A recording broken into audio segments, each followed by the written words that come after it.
This is a TV that sort of looks like plankton for some reason, and to build this, you need to place an item frame with a glass pane over a stone block, and then you have to throw 2 tridents at the top like this. You can also build a laptop using a similar setup, except using a pressure plate and trapdoor instead. Another household item you can build with a pressure plate and trapdoor is a chair, which is basically just a laptop on top of scaffolding. There's also another chair which you can build using any type of wood, but it's a little big. And there's this chair you can make as well, which actually looks pretty cool. Just make sure you don't fall through the cushion while you're sitting on it. Something that is in almost everyone's house is a chandelier. What? You don't have one? Okay, maybe it's not this fancy, but I'm sure everyone has a small chandelier that can be built like this with signs all around the outside of it. It's more like a lamp, I'm pretty sure, but calling it a chandelier makes it seem fancy. If you want to build a kitchen, you'll probably need a fridge, and luckily you can build one using quartz, some item frames with the slab in it, and some banners. And if you even want to take this a step further, you can place a dispenser behind the banner and then put some food in it so it's more realistic. Speaking of food, you can use a waterlogged slab to make pasta like this, and you can also use a dispenser to place some armor stands inside of a slab and make a tiny grill cooking meat like this. If you eat too much food, you're gonna want to use the bathroom, and luckily you can make a toilet by placing a diamond helmet as water under a stair like this. And after using the bathroom, you might want to light some scented candles, which you can make really long by placing an end rod underneath. Finally, you can make a garbage bin that actually works by placing a bunch of paintings around a cactus. And if for some reason you want a large clock in your house, you can build one by placing some slabs on the side, a slab and sign like this, a block with an item frame on top, and then a bell in the middle.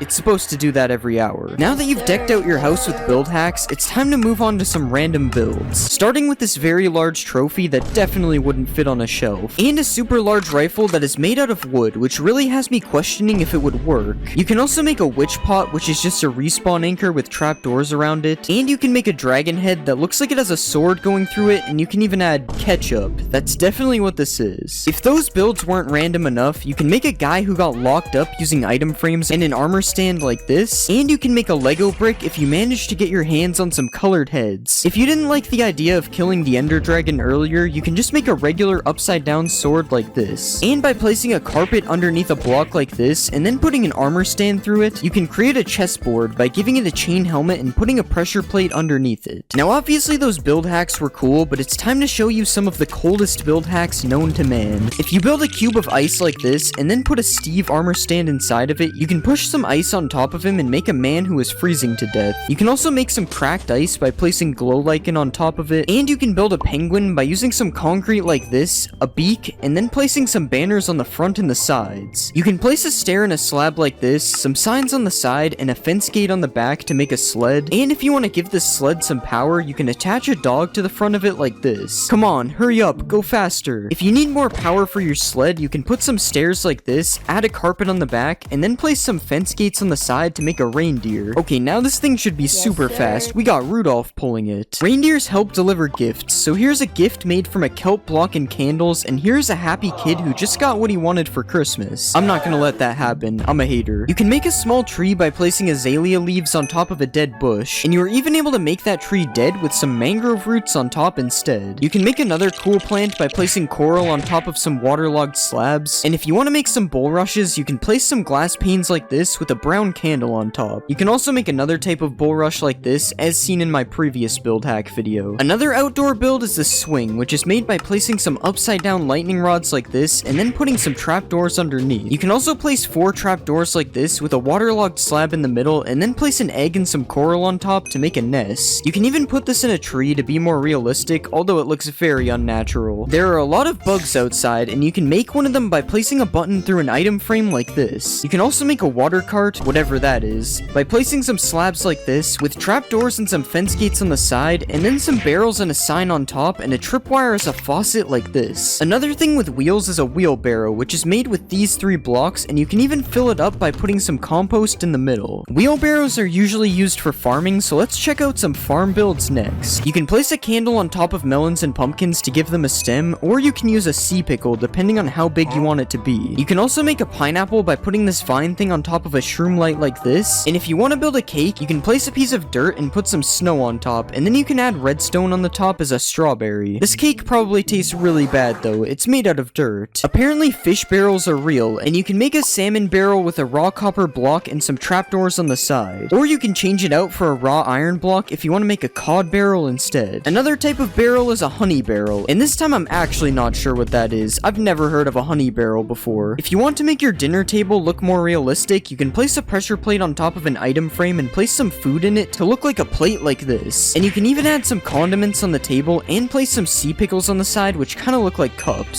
So much detail just for you to eat all the food in 2 seconds. If you have a dog, you can build a small doghouse by placing 5 trapdoors like this with a couple more trapdoors on the top. And you can even place a dog bowl on the side to give him something to drink. Another dog bowl you can do is this design using a decorated pot, and pairing them together looks like both food and drink. If you don't have a dog, you might have a cat, and there's also a cool cat structure you can build. First, place a scaffolding and trapdoors like this, add some fences on the back, and then place a couple carpets on top, and then you have a nice place for your cat to live. You might also have a parrot, in which you can also give a house. Well, sort of. In order to do this build, you have to push a piece of glass over top of the parrot, which is probably seen as animal cruelty. So something you can do that is less cruel is this bird bath, which uses a waterlogged slab and some signs on the side. Or you can place a hanging sign like this as a parrot perch. You are also able to use a bell if you don't think the hanging sign looks good enough. And you can also build a cage, which is slightly less evil, and it's built using fences like this, a slab and a trapdoor on top, and a chain and scaffolding attached underneath. This build also exceeds the build size limit for this video, but I'm just gonna let it slide because it looks pretty cool. The last build in the pets category is this snail, which I'm not really sure if it counts as a pet. Snails are also really slow, so the fact that it doesn't move might actually not matter. Now that we've seen all these different build hacks, it's time for some more random build hacks that have no common theme. Something that for some reason isn't in Minecraft is balloons, but with a colored block, a fence, and a little animal cruelty, it is actually possible to have balloons in Minecraft. Another thing that is also not in Minecraft is hot springs, but that can be changed by placing some trapdoors and some campfires underneath a pool of water. You can also do the same technique by placing campfires under lava to get some smoky lava, and this time you don't even need the trapdoors. I would be careful when swimming in this one though, because it might be a little too hot. If you're tired of how the regular TNT looks, or just scared of building with it in case something like this happens, then you can actually place a barrel like this and put some signs on the side that say TNT to make an old looking block of TNT. You can even highlight the signs in white to make the text stand out and add a candle on top to look like a fuse. If you aren't afraid of using TNT to build, you can also place a bunch of TNT like this and then put some candles on top, and they will kind of look like individual dynamite sticks. You can even light them if you want, but just be careful you don't accidentally misclick. If you do set off the TNT by accident, it might be possible you need to build a grave, and luckily you can do that with 3 podzol blocks like this, an anvil, a skull of your choice, and a couple of flowers, and then you have a tiny gravestone for whoever died as a result of your TNT accident. Another random build hack is this super thin ladder, which is just a ladder placed on trapdoors, and something really cool you can do is place trapdoors alternating like this with ladders on each of them, and you can make a 1 block spaced working ladder. Stair in an item frame, which can be rotated to look like an arrow. And the cool part of this is you can place a sign on the side and then write something for it to point to. These tiki torches, which you can make using bamboo fences, and if you want to add some extra detail, you can attach a mob with a lead to the top, but obviously you will have to.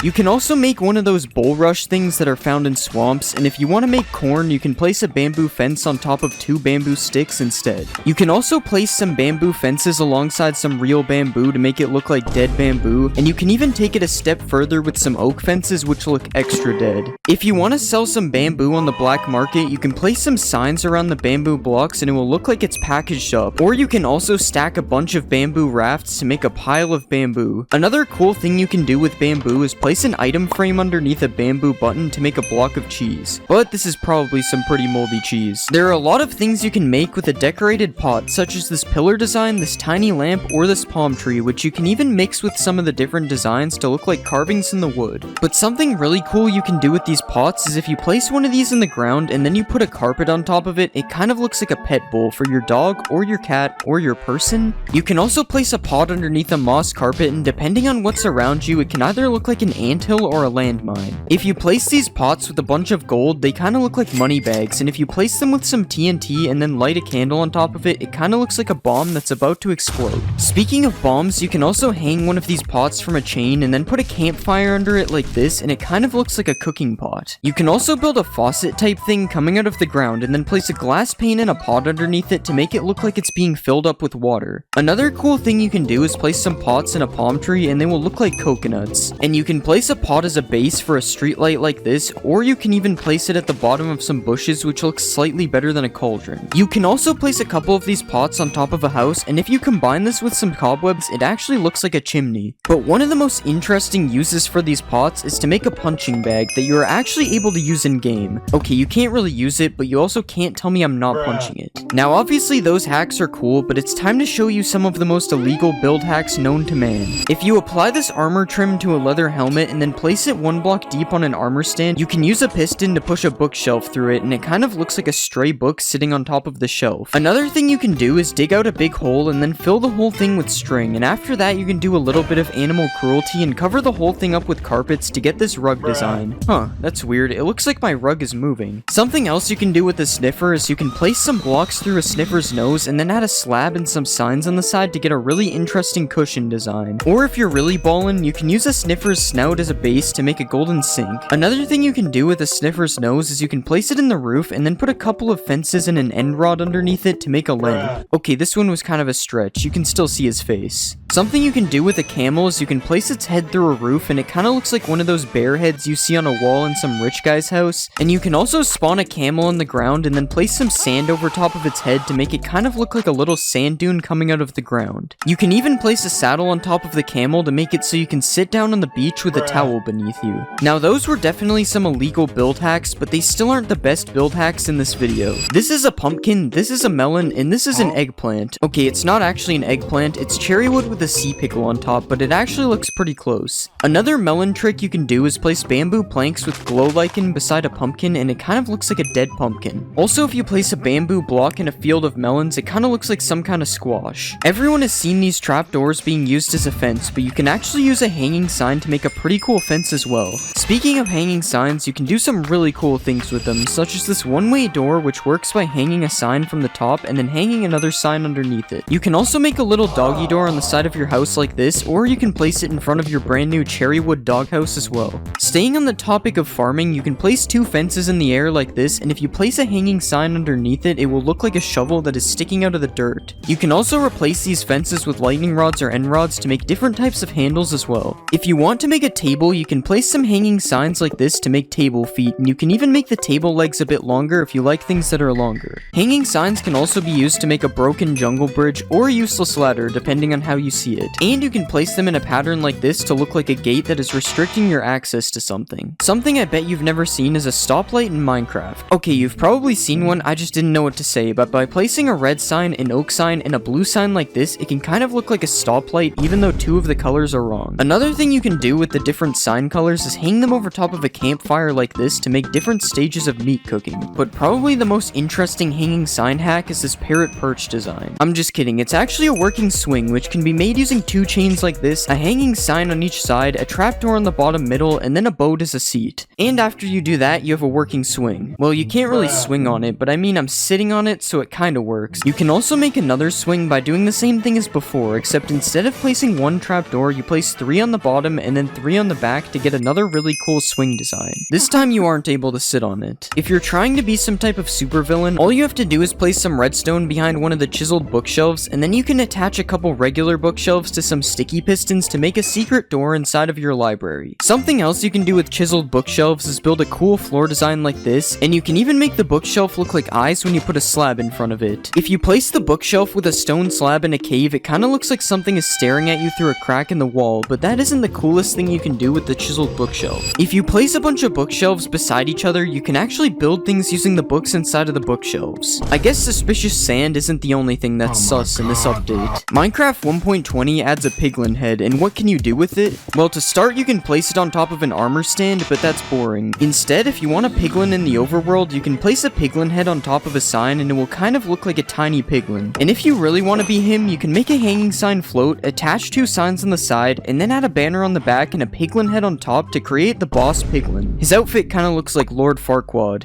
If you want to build some tiny birds, you probably wouldn't think of using a piglin head, but because of the floppy ears, it actually kinda looks like birds in the sky. Of course, you have to make sure not to look at the other side though. If you place a piglin head on the ground and then put a bunch of redstone around it, it looks like a piglin was just decapitated. And if you take it a step further, you can build up with some fences and place some chains and hang a red sign under it to make it look like a guillotine just chopped off its head. Have you ever wanted to build a giant snail? You probably haven't. But you can by placing a cherry slab, a sideways cherry log, and a nether brick wall with a couple of candles on the top. Now we have giant snails to go with our giant spiders. Another giant animal you can build with cherry wood is a pig. If you place two upside down stairs like this and add some slabs on the top, you get a pig. You can then add a button on each side for eyes and a cherry button for a nose and a tail for extra detail. Speaking of pigs, you can also make pork with cherry wood. If you place a sideways cherry log and then attach it to two fences using chains, it kinda looks like a piece of ham is being cooked over a fire. Another cool cherry wood build is this garden fence, which can be made using an illegal trapdoor technique that I didn't even know existed. You can even climb this thing if you try hard enough, so that's cool. Another thing you can put in your garden is a cherry tree, but not that one is lame. If you use cherry fences as logs and pair it with azalea leaves, you can make a really cool looking miniature tree. Something else that looks cool is this trapdoor window, which you can make using bamboo or cherry wood trapdoors depending on your build. In Minecraft 1.20, a pink boat will be added, but if you think this design is boring, you can actually make your own pink boat instead.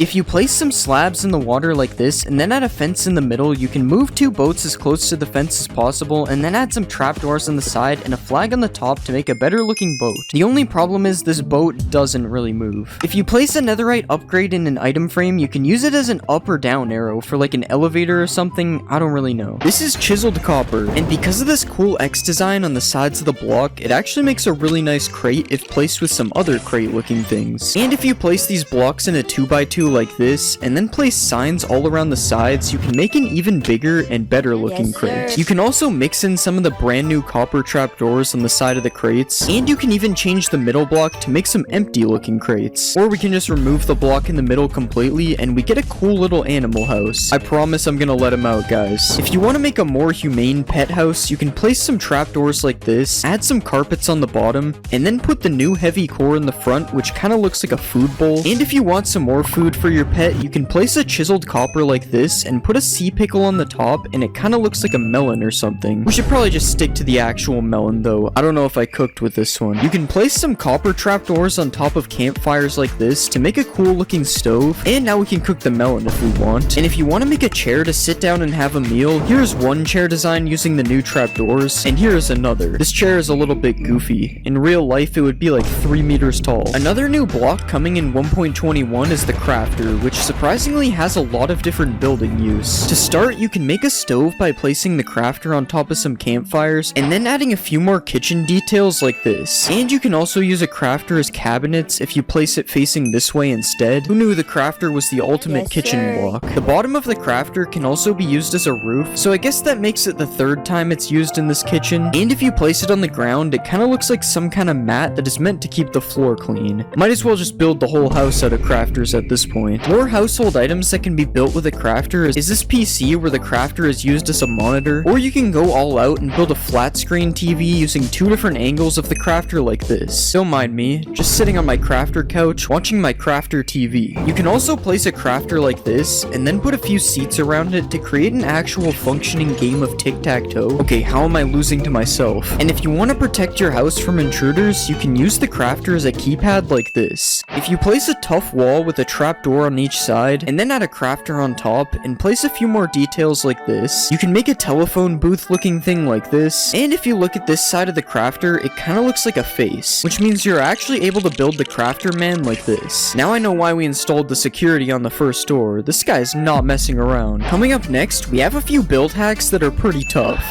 Tough bricks look kinda like stone bricks, so you can mix them together to make a nice looking pattern. Just like how chiseled tough and polished tough go together nicely if you place them on the floor. You can also use the top of chiseled tough bricks to make a really satisfying floor design like this. This is so cool, it almost looks like it's 3D. And if you take the side of regular chiseled tough and place it in a cave, it kinda looks like old transcriptions on the wall. This doesn't really work the same with chiseled tough bricks though, it kinda looks out of place. These brand new chiseled tough blocks can be used to make really nice looking pillars because of their unique designs, and if you want to make a fence out of tough walls, it actually looks really nice mixing them all together. You can even put one more block up on some parts like this, and then place a heavy core on top, and it kind of looks like a light that isn't on. If you pair the new tough walls with a few iron blocks like this, it looks like some kind of power station thing that would probably look good on top of a building or something. And I also found this robot guy you can make, which uses all the new blocks in the build, including the heavy cores for the eyes. I don't know why, but it kind of looks more like a frog than a robot. Speaking of heavy cores, the heavy core is actually a really useful block for builds. Well, it probably is for someone who actually knows how to build. But still, you can place it on top of a table like this, and it kind of looks like a mug or a thermos. And as we saw earlier, if you place it in an item frame, it kind of looks like eyes, which is especially scary if you just place it around a dark cave like this. I'd say I sure hope no one's watching me, but this is a video, so I hope you are. A mace is made from a heavy core, and it kind of looks like a utensil when it's placed on the table from earlier. And if you want to use the heavy cores as eyes without an item frame, I accidentally built this crab out of tough. You can also build this crab out of copper if you prefer your crabs to be cooked before you put eyes on them. Remember what we could have had instead of the armadillo. Now obviously our crab is pretty cursed, but there are some even more insane build hacks coming later in this video. But first we have these copper trees, which are just oak trees except the leaves are replaced with copper grates. And if you really want to 1.21ify this, you can replace the logs with a tough block of your choice to really make this look like a 100% real tree. You can also place a bunch of water beside your tree like this, and you can even make one of these water lilies with a copper trapdoor and a coral fan on top. Why is this thing called a brain coral fan? What is Minecraft hiding from us? Whatever they're hiding is probably in these pipes, which you can make out of copper trapdoors like this, and if you want to just make a bridge out of copper trapdoors, you can do that. Not really sure if this is a build hack though, it's just a bridge. Copper grates are really useful, as since they are see-through, you can use them to make windows like this. Guys, I swear I'm not in prison. And if you want to use them for something that looks less like you committed a crime, you can make some fences by mixing them with other copper blocks as well. You can also just switch the grates out for a trapdoor for a different window design, and this also works with the fences, although it looks a lot easier for trespassers to climb them now. The copper bulb is a new block that emits light, and you know what that means? Lamps. You can make this simple lamp design using either oxidized or normal copper plus some similar colored fences like this, or if you want to be fancier, you can place some copper blocks as a base like this, put a tough wall above it here, and then add some fences on top of the wall, and finally a slab, a trapdoor, and a bulb like this. Now this is a better looking lamp than the first one. But if you want to be even fancier, you can make a double lamp like this, and honestly I think this one is a little bit too overkill. I mean, why do we even need a third lantern in the middle? And with these lamps, you're probably going to want to add a road underneath them so that they have something to actually light up. And if you want to add a sewer entrance, you can move two of the stairs so that they are facing like this, and then add some copper grates underneath to look like a cool sewer entrance. Just make sure that you don't accidentally drop your phone in it. Now it's almost time for some cursed build hacks. But first we have this copper gear, which can be made using some of the new copper blocks, and if this gear is too much for you, you can shrink it down a bit like this if we remove the trapdoors. You can also place a copper block on the roof of a cave, and then place a wall and a fence underneath to make an artificial dripstone like this, and this actually comes in both colors as you can see, although the oxidized one looks more like an icicle than a dripstone. Another thing you can hang on the roof is a copper bulb like this to make another type of lamp, and if you want to build a copper staircase, you can now add some copper grates underneath the stairs, and also put some copper trapdoors on the sides for more detail. If you want to add some scary windows to your house, you can use the new trial spawners as an ominous window design like this, and this can also be used as a fence design if you have some kind of haunted mansion or something. A trial spawner can also be used as a bird cage if you right click on it with a parrot spawn egg so it traps the bird inside. Of course this is except for the fire, and the spinning, and the fact that it spawns parrots. Okay, that one was kind of bad, I'm not gonna lie. An ominous key can kind of look like a painting of a tree if you place it in an item frame on the wall of your house. And another thing that can go in an item frame is a breeze rod paired with a blaze rod, which is meant to look like the hot and cold on a water tap. Something that's less of a build hack and more of a cool trick is this wind charge launcher, which you can make by angling 4 dispensers full of wind charges towards you. Okay, I don't know how it turned infinite, but I'm not complaining. It's kind of like a trampoline now. If you place some copper bulbs like this, and then put some tuff in the middle, you can create a portal to the secret copper dimension. And now it's time to show you some absolutely cursed build hacks that should not be used ever, mainly because they're really stupid. First off, if you throw a wind charge, and then use the new /tick freeze command, you can make a really cool smoke effect that you can use in your build. builds, although now the entire rest of the game is frozen, so this might not be that useful. You can also trap a bogged in some sand like this, and it will make it look like someone died while traveling the desert. When an armadillo rolls up into a ball, you can use this opportunity to use the armadillo as a soccer ball that you can even play with using a knockback sword like this. And a rolled up armadillo can also look like some boxes on the ground or on some shelves depending on where you place it. Just like earlier, if you put a bogged in some powdered snow, it will look like somebody died while traveling in the snow. The only problem with this one is that the bogged actually does die in the snow eventually. And finally, if you spawn a breeze in some water, it kinda looks like a jellyfish. Okay, yeah, that's enough cursed build hacks. That one was insanely stupid. This is a street drain that is built using the new copper grates as well as some tough blocks, and it's a shame that you can't waterlog the copper grates, as this would actually be really cool. And if you just place a copper bulb in the sky like this and add a lever underneath, it can look like one of those floating lanterns that are for Chinese New Year, I think. I'm probably wrong about that, don't get mad at me. You can also switch the copper bulb out for one of these frog lights like this, and then you can place either oxidized trapdoors or regular copper trapdoors on the outside for another one of these lamp designs as well. And now with these trapdoors, you can also use them as a curtain thing on the side of your windows instead of using them as windows like we did earlier. And if you want to make another lamp, like we haven't made enough already, we can place some of the new tough blocks like this and then put a copper bulb with copper trapdoors around it like this. And another weird lamp design I've seen is this copper bulb on top of a dragon egg with some buttons on it so you can actually turn it on and off. And somehow I forgot the fact that these new trapdoors can be used as railings on the side of like a factory upper level, and you can also place some copper grates to make a nice floor to go with the trapdoor railings as well. And we can finally make a power station using some of the blocks like this to complete our factory. For these next build hacks, I decided to go find them in the new structure, the trial chambers. And the first one is just using these copper grates as like an entry to a tunnel type of thing. You could also use these copper grates as like support beams on the roof, similar to how they are used in the structure here. And there are some really cool mixes of tough blocks used in the wall design of this structure, which isn't really a build hack, but it's still pretty useful to know. I also found out that you can actually waterlog these grates, which makes the street drain from earlier look a lot better now that I know this. And you can also build the face of a breeze like this if you ever wanted to do this, although I'm not really sure why you would. This combo of blocks looks pretty cool in the middle of a fountain, and you can use these trapdoors to make little hidden tunnels inside of your builds as well. The end of this tunnel looks pretty cool, especially with the X in the middle. It kind of looks like one of those things you have to turn to open a vault door. And probably my favorite Mojang approved build that I found is a secret room in the trial chambers, which isn't a build hack, but I just thought it was cool that I found a secret room. There's also another secret room. This is so cool. And that concludes the trial chambers build hacks. I'm honestly surprised I even found any. Now that we've seen all these different build hacks, it's time to put my skills to the test, because in the next 20 minutes, I'm going to be building a house using only 1.21 blocks. I started by making an outline out of only copper blocks, mixing some chiseled copper and trapdoors in as well. And then I started building a wall using all different types of tuff, kind of like how they do it in the trial chambers. I then built a roof using more of these copper blocks, and once I finished the outline of the house, this is what it looked like. I'm surprised this even looks good. Next, I added some windows out of the copper grates with trapdoors on the side, and I used the new tough slabs and walls to add a little bit more detail to the front of the house. We'll just pretend I did this on the other sides as well. Now let's fill in the floor with one of the tough patterns from earlier, and I'm also going to add a staircase using the new copper grates underneath, and the trapdoors will act as railings as well. Next, I decked out the bottom floor with some of the crafter build hacks from earlier, and then I built a crafter TV on the top floor like this. To finally give the outside a bit of detail, I added some copper bulb lamps like this, and then I made a road like we saw earlier so I could use this storm drain build hack. Then finally I added some detail that doesn't use 1.21 blocks, but it just makes the house look a little bit nicer overall. Yeah, I guess the 1.21 blocks are actually really useful. I somehow made a house that looks really good. Also, the different copper blocks are intentional. I definitely didn't use normal copper instead of waxed by accident. This is water in the nether, this is the old walking animation, and this is me punch shearing a sheep. Minecraft has had hundreds of updates and lots of things have changed throughout that time, so today I'm going to be showing you 28 old Minecraft things that you didn't know exist. Everybody knows that leather armor is the most useless armor in the game, but did you know that leather armor isn't even leather armor? In the early versions of Minecraft, leather hadn't been added to the game yet, so players would instead have to craft this armor using wool blocks that you obtained by punching sheep and turning them bald. This armor was eventually replaced with leather armor, but the texture remained the same, meaning the armor you wear today might not be what you think. Speaking of weird armor things, did you know that Minecraft's old armor system actually worked worked a lot differently. To start off, armor used to absorb all types of damage, including fall damage, meaning you could jump off of a massive mountain and survive wearing full leather armor. But you also might have noticed that I have 10 armor bars wearing leather armor. How is that possible? Well, prior to beta 1.6, all armor actually provided the same amount of protection, and the amount of armor bars you had was actually reflected by the amount of durability left on your armor. This meant that the only actual difference between leather and diamond armor was how fast it breaks, which in Minecraft Alpha was pretty fast. When thinking of the most iconic Minecraft item, you probably think of diamonds, but what if I told you that diamonds weren't even diamonds when they were first added to Minecraft? When Notch first added diamonds to Minecraft, he decided it would be a good idea to refer to them as emeralds instead of diamonds. Maybe this is why villagers have been after them this whole time. In the early versions of Minecraft, creepers never used to explode. Well, kinda. In the in-dev stages of the game, creepers existed as a hostile mob, but they would just melee attack you instead of explode. Don't let this fool you though, as for some reason they still exploded upon killing them. In Minecraft there are many structures, such as villages, shipwrecks, and even woodland mansions. But there is actually a structure that came before all of these, a structure that no longer exists today. When creating a world in the in-dev versions of Minecraft, you would spawn inside of a starter house that was located in the center of the world. The starter house was made up of wooden planks and stone like this, but in older versions it was just a big mossy cobblestone house. The house was filled to the brim with a bunch of chests, and each chest contained a stack of every item in the game. This seems pretty OP, and we can see why it doesn't exist today. Speaking of structures, when you think of villages, you usually think of villagers. The iconic Minecraft mob, which you can kidnap,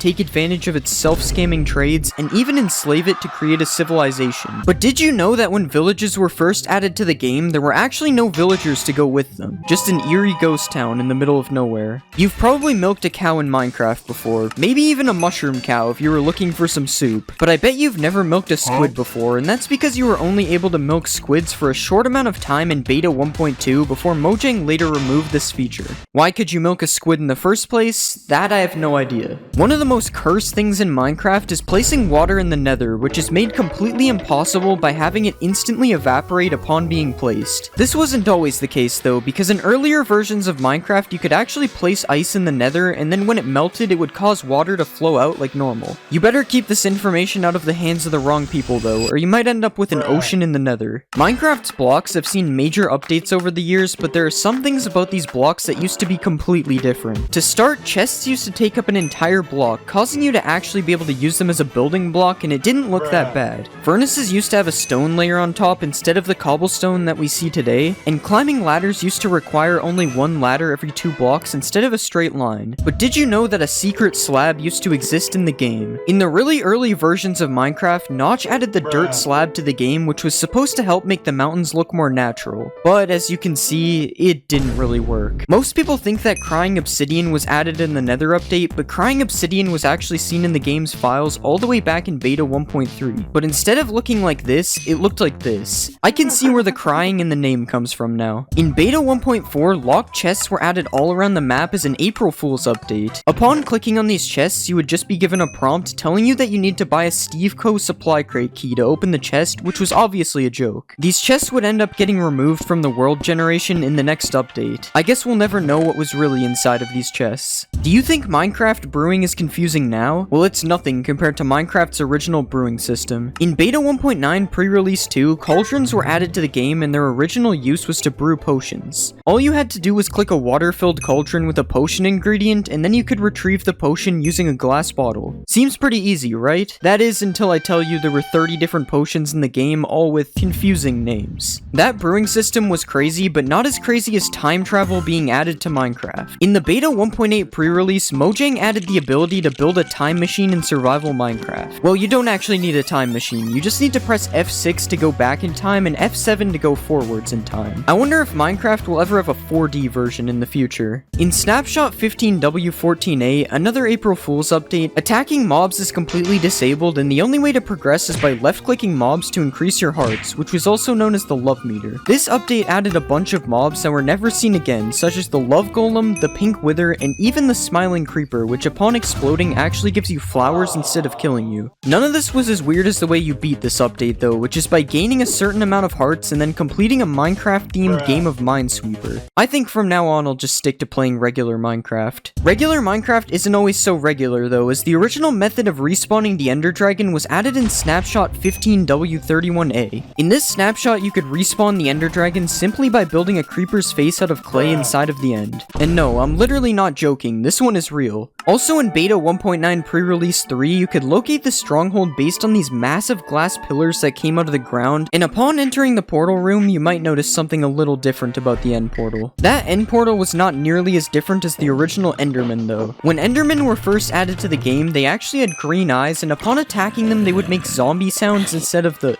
sound that they make today. To make things even worse, instead of mining for diamonds, originally you could just farm Endermen to make your diamond tools instead. This is completely overpowered as long as you don't run into the white Enderman. This is a fishing rod, and this is a fishing rod being used in PvP, but did you know that when Minecraft first added the fishing rod, it actually looked like this and was completely useless? The only thing that you could do with it was stack as many of them on top of each other as you wanted. Crazy to see how far this game has come. Food in Minecraft used to be a lot different, as there was no hunger bar, meaning food would be used to instantly heal your hearts instead. When eating food, you didn't even have to wait for the animation to finish, as there was no animation. The food just instantly disappeared like you were Matt Stoney. The one downside to this though was that the food was not stackable. This meant that in order to stay alive while caving, you had to fill half your inventory up with food, allowing you to only have a little bit of space left for collecting ores. This made everything so much slower, especially because you can't sprint in these versions. You might have heard of the Aether mod, which is probably one of Minecraft's most famous mods, but did you know that Notch almost made this mod a reality?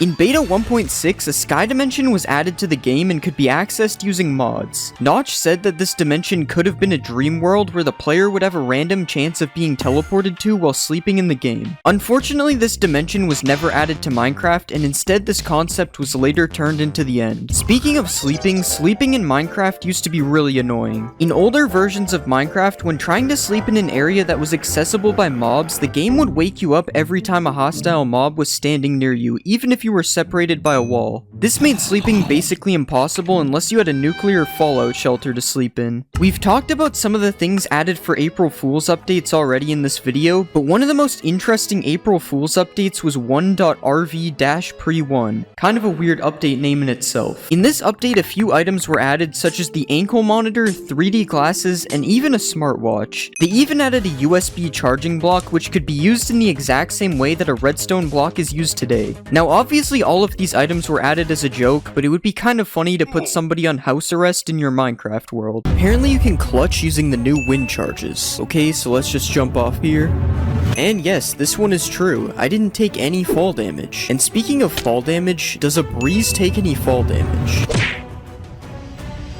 And yeah, this one is true as well. All breezes were harmed in the making of this video. Does the seed trial chambers spawn you directly on top of the new trial chambers? No, it looks like this one isn't true, unless it's invisible. Apparently, alongside taking no fall damage, breezes also deflect arrows. Okay, this is insane. The breeze might be the most powerful mob, or maybe not. Can a wind charge launch TNT? Okay, so we've already clutched with a wind charge, now we're making a TNT cannon. Yeah, it works, but it doesn't really send it that far. Can you make a trampoline with dispensers and wind charges? So if we just fill a bunch of dispensers like this, and then put a pressure plate in the middle, we should get launched super high. And yes, this one is true. It sent me way higher than 8 blocks. Can you one-shot the Ender Dragon with a mace? Okay, I'm pretty sure this one is true, but I heard they nerfed the mace a bit, so I gotta try it again.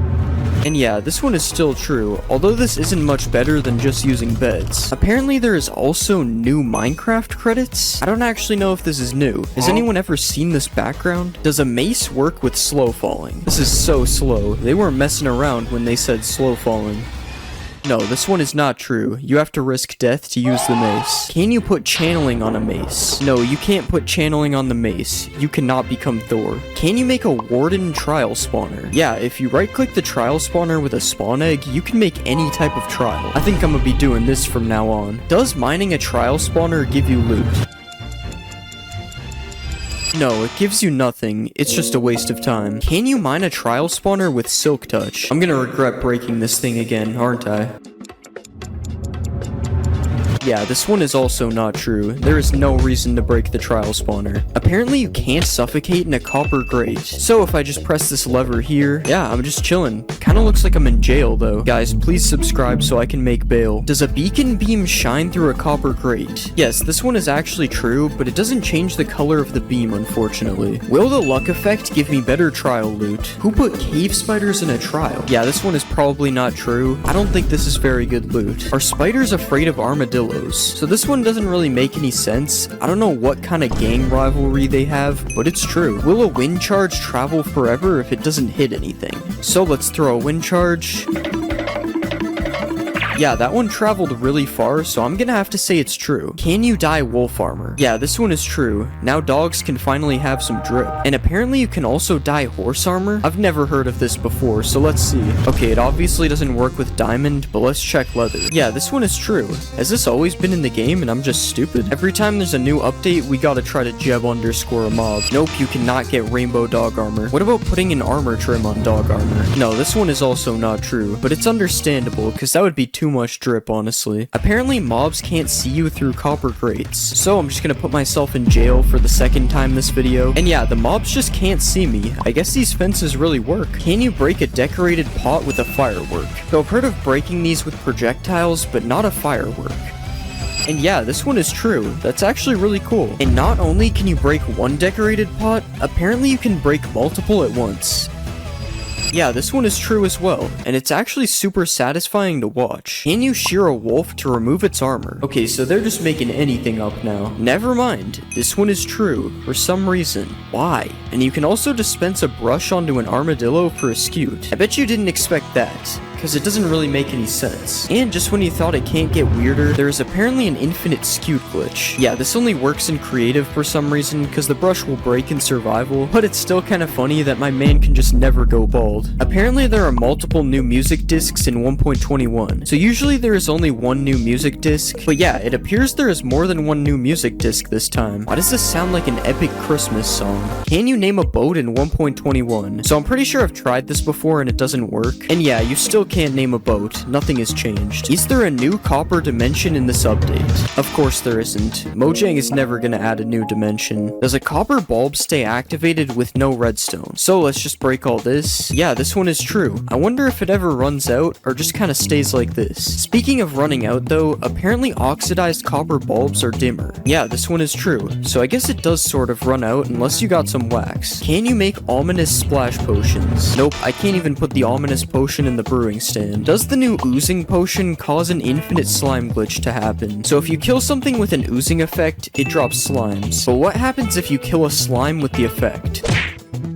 This doesn't work. I'm not even sure if they can get the effect. Can you run through cobwebs with the weaving effect? Okay, so it doesn't let me fully run through them, but it's definitely faster. Hold on. Yeah, this is kind of true. It's definitely making me move a bit faster. Apparently you can slow down time in Minecraft 1.21. Yeah, this is true. You just have to type this command to do it. And the same works with speeding up the game as well. These pigs need to chill. I don't know what they've been feeding them. And if you just want to freeze the game completely, apparently that works as well. Yeah, you just type /tick freeze and the game becomes frozen. This cow will feel this pain forever. Does the new trial key open iron doors? This one is false. It's used for the trial vaults instead. A way better use than doors. Speaking of doors, can a breeze open them? Come on, shoot the door already. Yeah, this one is true. I guess no house is safe anymore. Can you put armor on a baby wolf? No, unfortunately you cannot. It's probably a few sizes too big. Everyone knows you can undye things with a cauldron, but can you use it to undye a dog's collar? Come on, it's bath time, buddy. No, you cannot. He still has a blue collar. Will a dog with armor survive a hit from a warden? Okay, he survived a lot more than one hit, and it looks like he can even survive a hit with no armor as well. Still didn't seem to help him that much though. Okay, we got a lore update from earlier. Apparently you can breed armadillos with spider eyes, and now it makes sense why the spiders are scared of them. Okay, it still doesn't really. I mean, the spider is at least double the armadillo's size. Will a zoglin attack an armor stand? Okay, this one is just stupid, but let's try it. Nah, there's no way. What about a hoglin? Hoglin seems unfazed. Yeah, I'ma just leave these guys to it, I guess. Can you use a wind charge to move dripstone? So we tried this with TNT earlier. And yeah, this works with dripstone as well. Can you punch a wind charge back at a breeze? So just like a ghast, apparently I can hit this thing back. yeah, it's true, which makes me question why we can't do this with blazes. Another thing to do with breezes and blazes is they both have rods, and the rods just don't look the same when you hold them. This isn't a myth, it's just something that really annoyed me when I found out. Will trial spawners spawn mobs when there's light? So if you light up a normal spawner, we all know it won't spawn any mobs. But this is not the case for trial spawners. Apparently you can shoot through a copper grate, so this has never worked with anything else before, but let's try it. No, this one is not true. Is a bogged able to breathe underwater? Yeah, I don't think this guy's gonna drown anytime soon, so this is true. Is there hidden rooms in the new trial chambers? So I actually already know this one is true, because I found these in my build hacks video that I made for 1.21. Can I wear a heavy core on my head? So the heavy core does kind of look like a mob head, but unfortunately you are not able to wear it as a hat. This is false. Apparently the ender pearl has a new sound. Yeah, I'm pretty sure it didn't make any sound before, so this is true. Will an armadillo die in a snow biome? Let's just place our armadillo here. No, it doesn't seem like it. I think he's chilling, literally. There is a new setting to disable the splash text on the title screen. Yeah, this is true, and I honestly don't know why. Like, why would you want to do this? Is there a new bat texture in Minecraft 1.21? Yes, there is a new bat. Apparently, if you drop a totem of undying on the ground and land on it, you will live. Alright, so we got our totem here, and let's just drop it all the way down. And let's just fall down on top of the totem. Oh my god, that actually worked. What? Apparently you can MLG into a cauldron. Alright, let's just go up on top of the cauldron, and we'll fall all the way down. And no, this one does not work. I still would have died. Apparently, naming a rabbit Toast changes his skin. So let's just get our Toast name tag, and we'll place a rabbit like this, and let's just name him.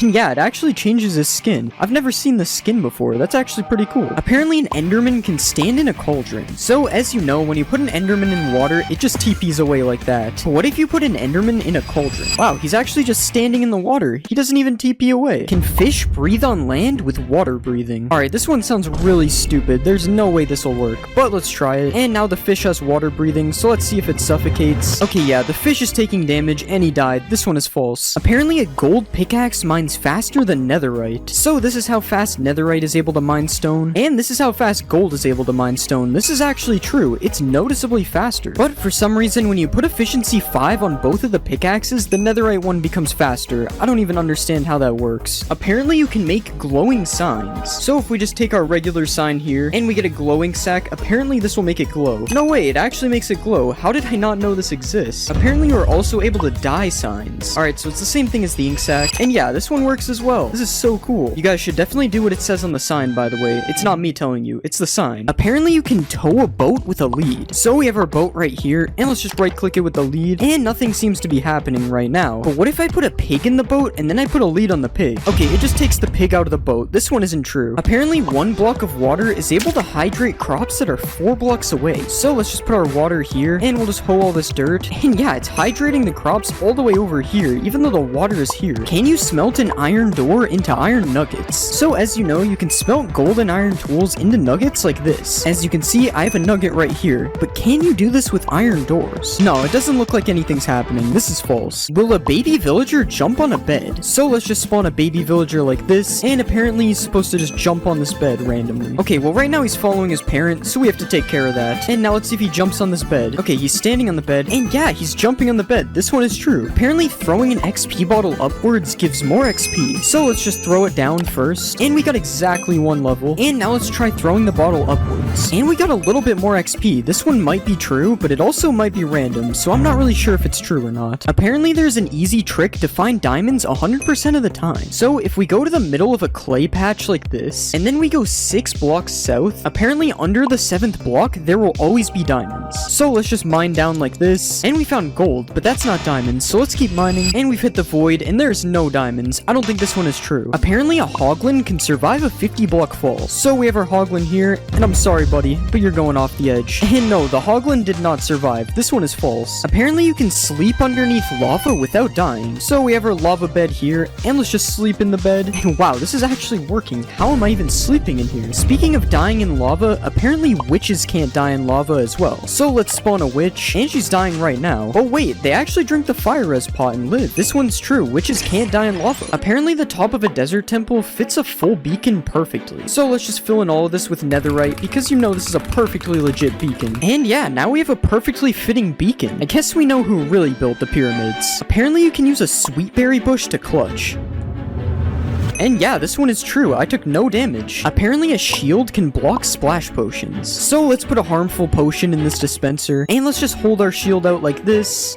And this one is false, I still got hit by the potion even though I was blocking it. Apparently foxes can make a 4-block jump. So let's just put a chicken up here, and we'll spawn a bunch of foxes down here. And yeah, they jumped up and got that chicken immediately, this one is true. Apparently you can walk over magma blocks and campfires without taking damage if you have Frostwalker boots. So let's just make the Frostwalker boots. And yeah, the magma's true, I'm not taking any damage, but what about the campfires? Yeah, this one is also true. That's so cool, I never knew this existed. But now this makes me wonder if you can walk in lava with Frostwalker boots and not take any damage. Okay, this one is not true, you still die to lava if you have Frostwalker boots on. Apparently you can mine a beacon with your fist. So let's just mine this thing, and yeah, it still drops the beacon, even though it takes a while to mine it, this one is true. Apparently if you kill a zombie pigman in one hit, the other ones won't attack you. So let's just one hit this pigman, and yeah, they're not attacking me. This one is true. Can you put a pumpkin on a villager's head with a dispenser? So let's just trap our villager, and we'll put a dispenser here. Now let's add the pumpkin to the dispenser, and let's see if it puts this on his head. Yeah, this one's actually true. The villager's wearing a pumpkin now. Apparently you can trap a warden by quickly placing wool over top of him. So let's just start spawning our warden like this, and if we place wool like this, apparently this traps the warden. And yeah, this one is true. The warden is just kind of trapped in wool now. That's so funny. Apparently you can put out a campfire by right-clicking it with a shovel. And yeah, this is true. It puts out all the campfires instantly. Apparently if you right-click a villager during a raid, it will sweat. So let's just right-click this guy, and I swear I just saw water particles coming from him. Yeah, there's water particles coming from him. This one is true. The villagers really do sweat during the raid. Apparently a dolphin will pick up diamonds. So let's just throw some diamonds to this dolphin, and he's going back for them, I think. And yeah, the dolphin is picking up diamonds. That's so cool. He even throws them back to me. It's just like an allay, but underwater. Will a zombie chase an invisible villager? So we have our zombie right here, and let's just make this villager invisible, and we made the zombie invisible too. Okay, we have to redo that. Alright, let's just try this again. And yeah, he's chasing the invisible villager. This guy has some really good eyesight, I guess. Will a grindstone remove a curse from an item? So let's just put these pants in the grindstone, and no, it literally does nothing. It just keeps the curse of binding on it. Apparently if you trick a skeleton into lighting TNT, it will make creepers drop a ton of music discs. So let's just get the skeleton to shoot the TNT like this, and he shot the TNT, so let's see what happens. And yeah, they dropped a ton of music discs. That's so cool. I had no idea you could get music discs like this. Apparently you can milk goats. Okay, I don't know how I've never heard of this one, but it actually makes sense. So let's see if it gives me milk. And yeah, the goat actually gives me milk. How did I not know this is true? Can you put 2 parrots on your shoulder? So let's just tame our parrots like this. And we got 1 parrot on our shoulder. Let's go for 2. Okay, I don't really know if this one's true. He doesn't seem to be getting on. Oh wait, it actually worked. He got on my shoulder right when I thought it was false. Okay, I guess this one is true. You can dual wield parrots. But can you get 3 parrots? I don't think so. He's just running away from me. Will a totem of undying save me from /kill? Alright, so let's just /kill. And no, the totem of undying did not save me, unfortunately. Apparently throwing an instant health potion upwards will give you more health than throwing it down. So let's just throw a potion down like this. And as you can see, it gave me 2 hearts. So now let's throw one up in the air like this. And it still gave me 2 hearts. This one is false. Apparently a witch can't die to instant damage potions. So let's just rain instant damage potions down. And yeah, the witch is just drinking instant health and it's countering it. This one's true. Can you make suspicious stew with a wither rose? So let's just put all these things in the crafting table. And yeah, you can make suspicious stew with a wither rose. This one is true. Will lightning turn a mushroom cow into a brown cow? So let's just spawn a lightning bolt. And yeah, it turns it into a brown cow, but not the brown cow you would expect. It's actually a brown mushroom cow. Will a baby piglin ride a baby hoglin? So let's get our baby hoglin right here, and we'll spawn a ton of baby piglins. And now let's see if one of these guys rides the hoglin. Okay, nothing is happening so far. Oh, and one of them actually is riding on the hoglin. This is true. And wait, multiple of them are stacking on top. You can make an entire piglin stack with this. This is so cool. Does soul fire do double the damage of regular fire? So let's just stand on the fire, and as you can see, it did half a heart to me. But now let's try standing on soul fire. Yeah, the soul fire does 1 heart, and the regular fire only does half a heart. This one is actually true. I had no idea. Apparently a flame bow can ignite a campfire. And yeah, that ignited the campfire. fire. This one is true. Can you walk on powdered snow with Frostwalker boots? Okay, so this one would make a lot more sense than magma, so let's see if it's true. And no, it doesn't look like it's true. I've sunken in the snow. Apparently, new emerald armor was added in 1.20. So obviously there was no new emerald armor added in 1.20, but you can put this armor trim on a full set of diamond armor, and as you can see, it kinda looks like emerald armor, even though you can still see the diamond a little bit. So I'll say this one is partly true, I guess. Apparently, if you breed two different colors of sheep, it'll combine their colors. So let's just breed these sheep, and it should make a purple sheep. And yeah, this is true. Now we have a baby purple sheep. This is kind of cool. Apparently, you can farm crops in the nether. Okay, I'm not really sure why this would work, but let's just give it a try. Okay, and it kind of looks like these are hydrated somehow. Okay, I somehow placed one seed, but I'm not able to place seeds in these ones. That's so weird. So I guess this is partially true, I guess. I'm not really sure if this will actually grow. Apparently, hostile mobs can't cross over rails. So let's just place some rails on the ground like this, and we'll spawn a bunch of zombies. And yeah, it looks like they can't get me past these rails. This one is somehow true. Apparently, items can sink through mud into hoppers. So let's just throw some diamonds through here. And yeah, it looks like they sunk through the mud. Apparently, if you ride in a minecart and then sleep in a bed, it'll make you sleep on the floor. Okay, it doesn't look like it worked. I'm pretty sure I'm still in the bed. This one is false. Apparently, there will always be a lush cave underneath an azalea tree. So let's just try to find an azalea tree like this. Okay, and we finally found an azalea tree, so now we just have to mine underneath it. So let's just start mining down. And yeah, we've landed in a lush cave. This one is true. Apparently, the warden can't kill you on carpet. So let's just stand on a carpet like this, and it's already looking kind of bad. I have the darkness effect. Okay, the warden is literally standing right beside me. There's no way he doesn't kill me, right? Okay, yeah, he's getting angry. Okay, yeah, that one's false. I don't know who thought of that. There's no way that was gonna work. Apparently, you can make infinite water with only one water bucket. So if we place a block like this, and then mine out 4 like usual, and then we place our water right here, apparently if we put kelp on these blocks, it'll make an infinite water source. So let's just put kelp all over here, and it did change the water. So let's just break this, and yeah, now we have infinite water from only one water bucket. That's so cool. Will a totem of undying work in the void? So let's just fall into the void.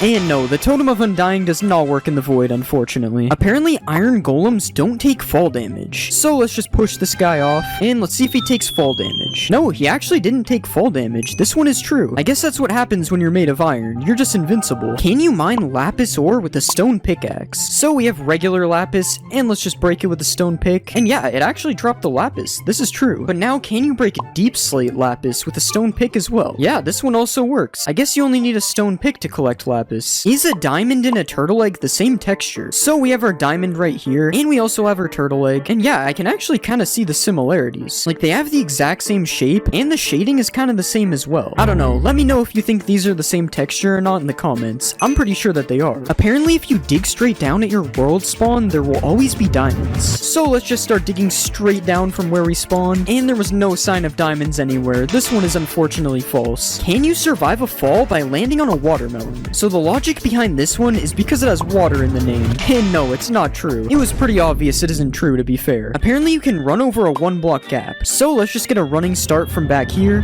And no, I fell in the lava. Alright, let's just try it a few more times. And wait, I actually just ran right over the lava. Somehow this one is true, but it only happens sometimes. So I would still be careful if there's 1 block of lava like this. Apparently you can survive 4 anvils dropped on your head. So we have 4 anvils up here, as you can see. And let's just break the wood block that's holding all these anvils up. And yeah, I somehow survived 4 anvils getting dropped on my head. Although I'm stuck in the anvils now, so I'm not really sure if this is a good idea anyway. Apparently if you throw diamond armor into lava, it will turn into netherite. Alright, so let's just throw a full set in here. And yeah, this one is definitely not true. If you fall for this, you deserve it, to be honest. Apparently netherite armor can survive lava though. So let's just throw our netherite armor in. The netherite armor actually swam back up. This one is true. Can you combine 2 different types of stairs by putting them in the border? So let's just place our 2 stairs like this, and we'll put a piston behind them, and apparently this will combine both of the stairs. Yeah, this one is true, and this is so weird. Like, look at the 2 stairs mixing right here. I'm pretty sure this is not supposed to happen. Apparently turning a shulker invisible will make him lose his shell. Yeah, this one is true, and this looks so weird. There's literally just this little head right here. Apparently you can spawn a giant slime. So apparently using this command, I will spawn a giant slime. So let's just try it. Oh my god, this slime is massive. Yeah, this one is definitely true. I would not want to run into this slime in my world. This guy is huge. And along with a giant slime, apparently you can spawn a giant magma cube as well. And yeah, it literally works the same as the slime, and I actually have no idea where he just went. He just flew away. Like, look, when he jumps, he just completely disappears. This one is definitely true. Do zombie pigmen crush turtle eggs? So we have our zombie pigmen here, and yeah, they're literally just crushing the turtle eggs. That's kind of mean. I don't know why they would do that. Will a skeleton turn to a stray if you trap it in powdered snow? Okay, he's shaking, and yeah, he turned into a stray. This one is true. Are you able to turn the wither invisible? Alright, let's splash him with invis, and no, we can still see the wither. And honestly, that's kind of good. The wither would be absolutely terrifying if you could make him invisible. If you smelt a wet sponge and you put a bucket underneath, apparently it'll fill the bucket with water. Yeah, this one is actually true. I guess if you need water and you only have a wet sponge, this is a good way to do it. Can you put a shulker box into a shulker box? Nope, you cannot. I'm clicking, as you can see, and nothing is happening. This one is false. Apparently you can mine a dragon egg if you put it underwater. Okay, so as you know, you can't normally mine a dragon egg, so let's see if this works. Okay, no, the dragon egg just teleports away. This one isn't true. If you throw a trident with loyalty on it, and then you fill your inventory, apparently it'll chase you. So let's just throw our trident really far away like this, and now let's fill our entire inventory up quickly, and apparently the trident will just chase us, and yeah, the trident is just flying around me. This is so weird. Look at what it does when I stand still. This is so funny. Apparently you can't blow up a nether star, so let's just light this TNT, and yeah, this one is true. The nether star just flew away, but it didn't explode. Will lightning turn a red mushroom into a brown mushroom, similar to how it does that with the cows? Alright, let's just summon a lightning bolt, and no, this one isn't true. The mushroom is still red. Will looting work if the sword is in your offhand? So let's just put this sword right here, and we'll hold out another sword, and let's kill the mushroom cows with our diamond sword instead. Alright, that one just dropped 2 beef and 1 leather. What about this guy? Alright, 1 beef and 1 leather. I don't think it's true. Looting would give way more. Apparently, if you type excited ZE into the crafting table, it changes your language. And yeah, wait, everything is completely different. I'm pretty sure it changed my game to pirate language. What is this? Can a blaze light a campfire? So let's just get this blaze to shoot at us. Okay, yeah, he hit the campfire and it actually lit it up. This one is true. Apparently, you can infinitely tower with powdered snow buckets. So if we place one like this, and then we stand on the top, and then we place another, we can grab the first bucket from the bottom, and then build up like this, and then we can just keep doing this. And as you can see, this is true. You're able to infinitely tower with powdered snow. This is kind of cool. Apparently, there's a game rule that will completely disable the warden from spawning. And yeah, this is true. There's a game rule called do warden spawning, and if you set it to false, the warden will no longer be able to spawn in your world. Can a bee survive a hit from the warden? Alright, I honestly have no idea how this one would be true. I mean, how is a bee gonna survive an entire warden? Okay, it looks like the warden's found him. Oh, and he's getting angry. And no, the bee did not survive a hit from the warden. This one is false. Will a camel protect you from taking damage from a ravager? So let's saddle up our camel, and we'll just go in survival like this. And no, this one is not true. I'm still being hit by the ravager. If you jump on a cactus, you can jump 2 blocks high. Alright, so we've placed our cactus in our 2-block jump, and I'm assuming I just have to do this, and hopefully I'll be able to jump 2 blocks. Alright, I don't really know about this one, but I'm pretty sure that this works with fire, so let's just keep trying it. Come on, surely it'll let me jump 2 blocks. I don't know, maybe I'm just bad, but I'm gonna have to say this one is false. It's not working for me. Apparently, Skulk can't spread in water. So we have our Skulk catalysts right here, and let's kill this skeleton, and as you can see, the Skulk spreads, but apparently if there's water here, it won't spread, so we have to try this. Alright, let's just place water all over the Skulk, and we'll put down another skeleton, and this one's not true. I'm pretty sure I saw it spread. Yeah, this one isn't true. It's spreading underwater. Apparently, if you give an Allay an item, it can't explode. So we have our Allay right here, and we'll give him a diamond, and now let's place a ton of TNT all over the place, and we'll just put some diamonds here so we can go get them, and we'll light the TNT.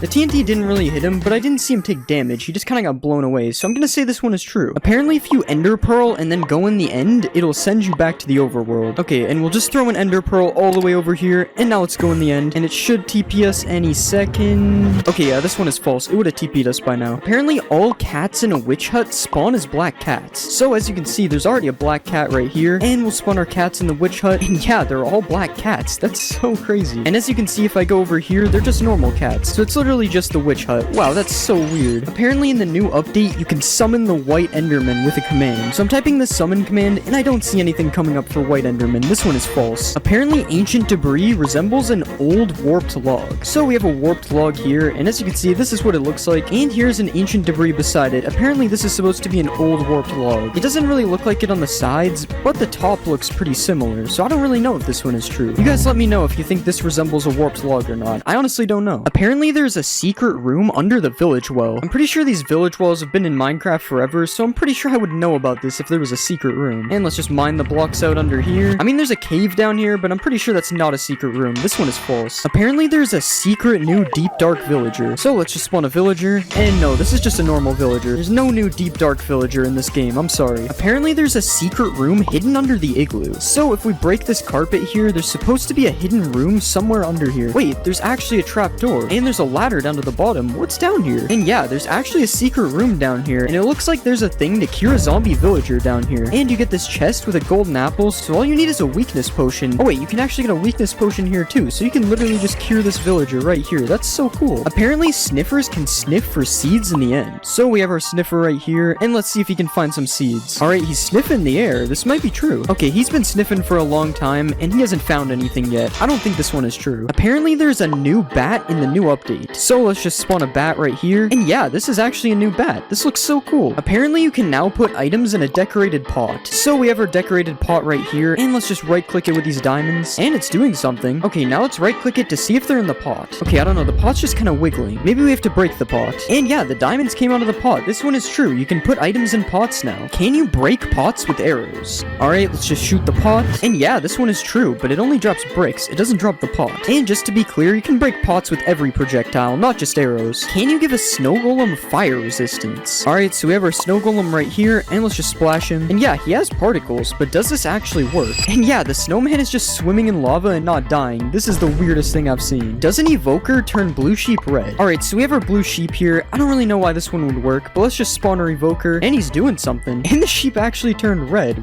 What? Why doesn't this guy like blue sheep? Can you survive a 50 block fall with feather falling 4 boots? So let's just put feather falling on the boots, and now let's just fall down this 50 block platform. And no, I died. Apparently, putting a pumpkin on your head stops endermen from attacking you completely. So we have our enderman right here, and let's just put a pumpkin on our head, and now let's fight the enderman. Okay, yeah, he's hitting me. This one is definitely not true. The enderman still attacks you when you have a pumpkin on your head. It's only good for looking at them. Apparently, you need silk touch to mine a chiseled bookshelf. Okay, so we have a silk touch axe and a regular axe. Wait, it actually doesn't mine with the regular axe, and it mines with silk touch. Why is that a thing? I'm assuming that's a glitch, because that's really weird. Can a sniffer egg float?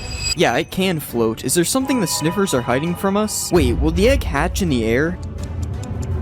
Okay, yeah, it does. I'm sorry, Snifflet. I didn't know it would work. Can the new mobs go upside down? Okay, so we have a Dinnerbone name tag, and yeah, it works for a sniffer, and it also works for a camel. This looks so weird. Can you breed bees with the new pink petals? Yeah, you can, but the only reason this works is because they're a flower. Can you put a baby sniffer in a boat? So we already tried with a big sniffer and it didn't work, but yeah, it works on a baby sniffer. This is true. Wait, maybe you can grow the sniffer in the boat. No, never mind. It just gets teleported out. Another mob that can't fit in a boat is a camel. But yeah, it also fits in a boat as a baby, although the same thing happens when you grow it, unfortunately. Can you bounce off of a slime? So obviously you can bounce off a slime block like this, but does it work on a slime? No, it doesn't work, but I don't understand why. They are both made from slime balls. Does string make lava quiet? So I turned subtitles on, and right now you can see the lava sound is being made. So let's put some string on the top, and yeah, for some reason the lava sound is gone. That's so weird. Can you shoot through a bamboo trapdoor? No, you can't. The giant hole isn't real, I guess. What about a cherry trapdoor? Yeah, if the bamboo one didn't work, there's no way that one was working. Striking a villager with lightning makes it a witch. Yeah, this one is true, and it really makes me wonder what striking a person with lightning does. Do parrots dance when you play music? Yeah, wait, they're going crazy. Unfortunately, this doesn't work when they're on your shoulder, though. Does Frostwalker work on armor stands? So let's just make this device real quick, and yeah, it turns all the water to ice. That's so cool. Oh, and I also just noticed that ice has a melting animation. I've never seen that before. Can you light 2 end portals at the same time? No, only one of the portals lights, but I don't really know when you would need this anyway. Can TNT boost an ender pearl? Okay, I don't think that's how you're supposed to do it.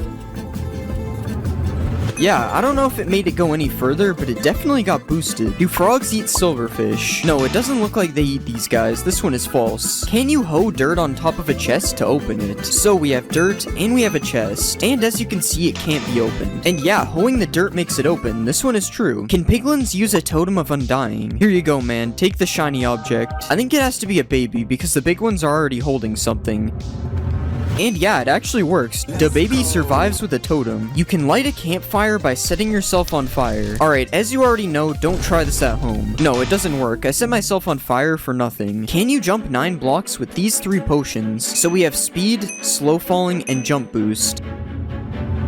And yeah, it works. I jumped 9 blocks. Apparently mobs can't climb azalea leaves, so I am able to climb these leaves just fine. But yeah, the stupid zombies can't get in. This one is true. Apparently 2 wardens can't kill a witch. So let's put a witch in a cage like this. And yeah, the wardens attack the witch, but it never dies because of its potions. It's true. Can you put powdered snow inside leaves? So everyone knows you can waterlog leaves like this, but what about powdered snow logging? No, you can't. It's false. Can a zombie piglin spawn riding a strider? So let's just spawn a bunch of striders. Yeah, it's true, and he even has a fishing rod thing to control them as well. Can you trap animals with trapdoors? So if we put a bunch of trapdoors like this, and then spawn some sheep inside, they shouldn't be able to escape. Yeah, they can't follow me. I guess we know why they're called trapdoors now. Does reinforced deep slate protect you from the warden? Okay, so I already have darkness. This isn't looking good. Okay, yeah, he hit me. This one is not true. You can run underwater with mud. This one sounds stupid, but yeah, it's true. Allays drop items on note blocks. Okay, so if we give him a diamond and then throw some diamonds over here, he should drop them on this note block. Yeah, it actually works. That's so cool. Can a dog survive a hit from the warden? So in order for this to work, I have to tame him. And yeah, it's true. The dog survives a hit. Can you make an iron golem underwater? No, you can't. What about a snow golem? Okay, yeah, the snow golem works, but I don't think he's making it out of the water. What about a wither? Yeah, this one is definitely not possible. I can't even place the heads. Do ocelots attack chickens? This one is kind of weird, but it's true. Oh, and they even sneak up on the chickens when they are really far away. That's kind of cool. Apparently a dog's tail shows how much health it has. So as you can see, his tail is all the way up. Now let's do some animal cruelty. And yeah, his tail is all the way back down. And you can even see that I healed him and his tail went back up. This is true. Can fish live in mangrove roots? Okay, that one didn't work. But yeah, it works when I click on the bottom. He's inside of the mangrove roots. Do pumpkin stems always face west? So if I place one pumpkin down, it's kind of facing west. It's more northwest though. And yeah, each one of the stems faces the same direction. This one is true. What about sunflowers? Do sunflowers always face the sun when you place them? So it looks like they're facing the sun right now, but let's try moving the sun. And no, they still face the same way. This one is false. Can you use eggs to break leads? Yes, you can, and this works with pretty much any projectile except for fishing rods. For some reason, they just do this. Apparently, bats don't drop XP. Alright, let's try to kill this guy with a bow. Wow, first try. Yeah, he didn't drop XP. This one is true. Can you kill blazes with water bottles? So I've heard of killing blazes with snowballs, but never water bottles. Yeah, it works, but it's gonna take a lot of water bottles to kill one of these guys, so a sword or an axe is a way better method. Can you use Frostwalker on a boat? Okay, so I have Frostwalker boots on, and no, this one isn't true. But why would you need a boat with Frostwalker anyway? Do llamas attack wolves? Okay, the wolf is literally sprinting away. And yeah, it's true. I didn't know llamas had any enemies. Except me, of course. Can you put a boat on top of your head? So let's just break this block. And yeah, I have a boat on top of my head now. Fashion has really been taken to new levels. Can you put armor on a villager? Yeah, he's taking way less damage now. This one is true. Does stained glass change the color of a warden's sonic boom? Okay, let's just provoke the warden again. No, this one isn't true. It's still blue. Do anvils bounce off slime blocks? Alright, let's drop the anvil. No, they do not, unfortunately. Can a group of wardens blast away the ender dragon? Alright, let's spawn a ton of wardens. Yeah, it's true. They sent him flying. Apparently nether fences can't connect to other fences. So if you have 2 types of wood fences, they'll connect like this. But when you place nether fences, it doesn't work. That's so strange. Apparently you can't sleep while poisoned. Also, don't try this at home. No poisoning yourself. Yeah, this one is true. It just kicks me out of the bed. Can you shear a goat for a goat horn? I really doubt this works. It makes no sense. Yeah, you can't do this. You just gotta wait for them to ram into you. Can you escape phantoms by going underwater? Nope, it looks like these guys can swim as well, if they weren't already annoying enough. I guess the only option to get rid of them is by sleeping. Do foxes get stuck in snow when chasing chickens? First it's the ocelots killing chickens, and now it's foxes. Everybody hates these guys. But yeah, they get stuck in the snow for a second when chasing them. That's kind of funny. Apparently ghasts can't swim. Okay, it's definitely not true. He is still chasing me underwater. Can you look at enderman through glass? So this is me looking at an enderman without glass. Not good. And this is me looking at one with glass. Yeah, he doesn't attack me anymore. It's true. Does Does naming a Vindicator Johnny make him attack all mobs? This one is kinda strange. I don't know what Johnny did. But yeah, it's true. For some reason he goes on a rampage. Can you stack 2 types of slabs? So apparently if I put 2 slabs like this against the world border and then push them together, it will make a cursed slab. Yeah, it does. That's so weird. Do cats take no fall damage? I'm pretty sure this is a thing in real life, so it's probably true. Yeah, it's true, he just eats that fall. Will tadpoles follow you if you hold a slime ball? So we know that this works with frogs, and yeah, it also works with tadpoles. This one is true. Can a warden survive a max height fall? Yeah, it's true, he survived. I guess cats and wardens are the same thing. Do potions of healing hurt undead mobs? Yeah, it's true, and the opposite works as well. You can heal undead mobs with harming potions. Can you breathe underwater with torches? So everybody knows you can breathe underwater with doors like this, but what about torches? Okay, it kinda works, but the torches break, so it's not technically true. Can you bridge to the outer end islands? So obviously I could sit here and bridge like this, but that's boring. I'm just gonna fly instead. Yeah, it's true, you don't even need to kill the ender dragon to get here. Although it's probably faster, that was like 1,000 blocks. Apparently camels can make a 12-block jump.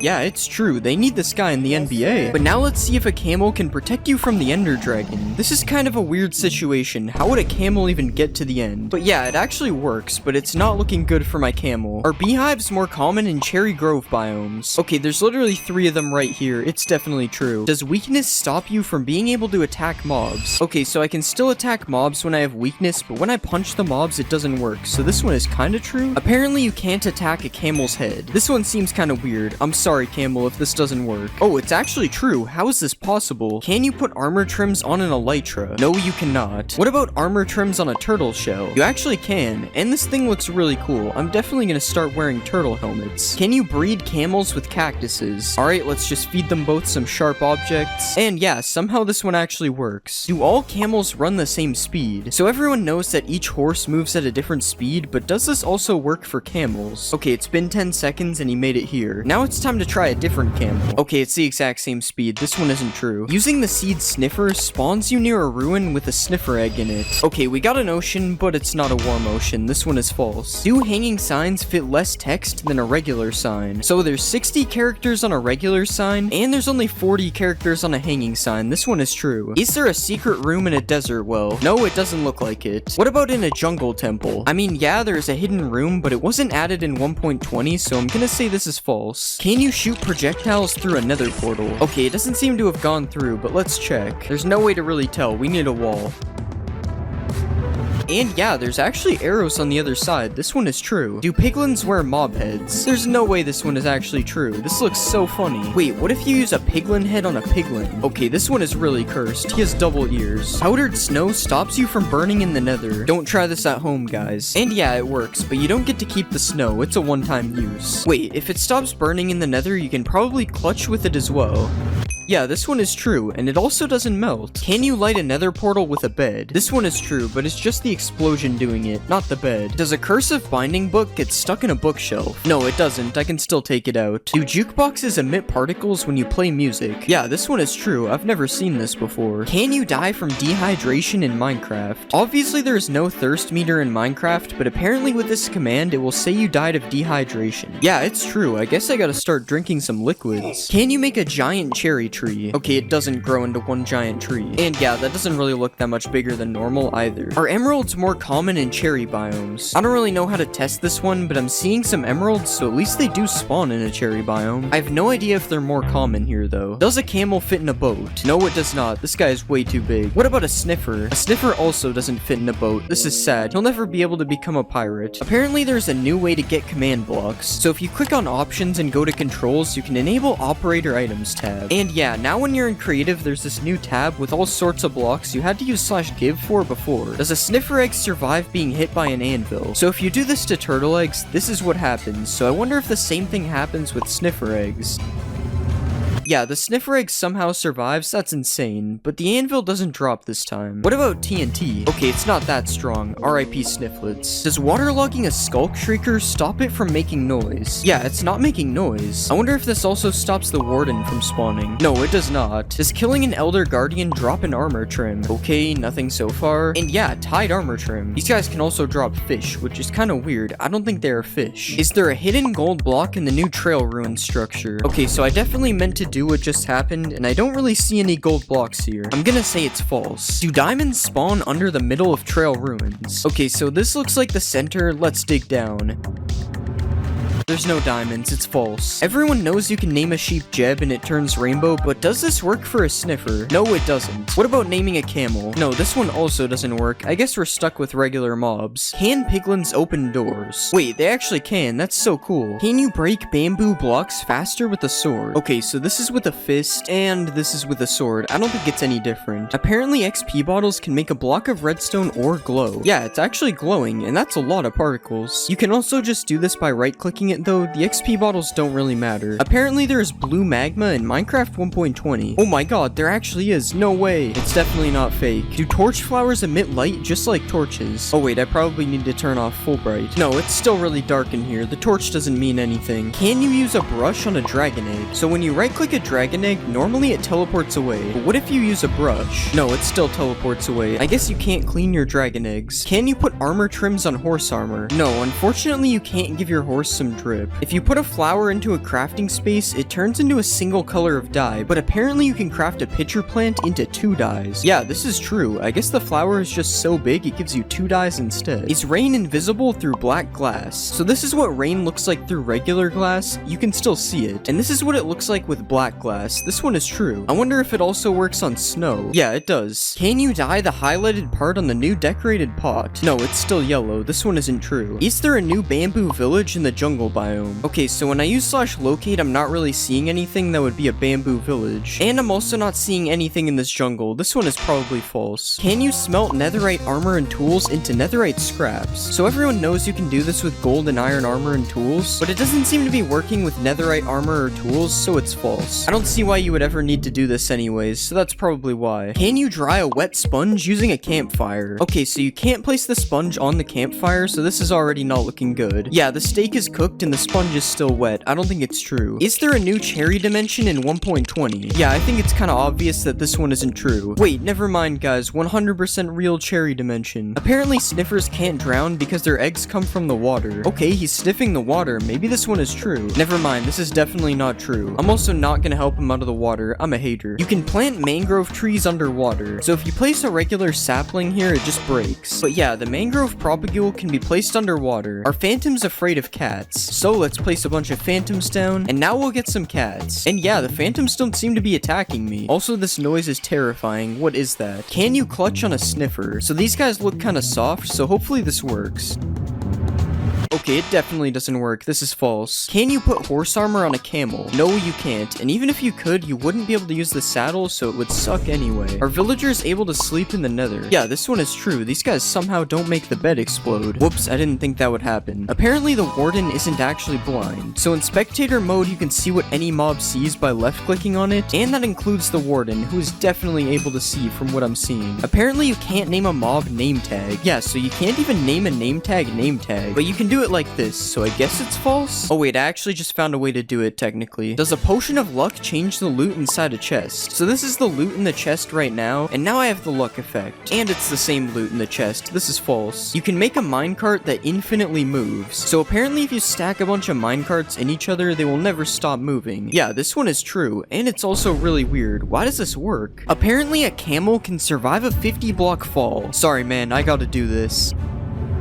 It's actually true, it somehow lived, but now can I survive the fall while riding a camel?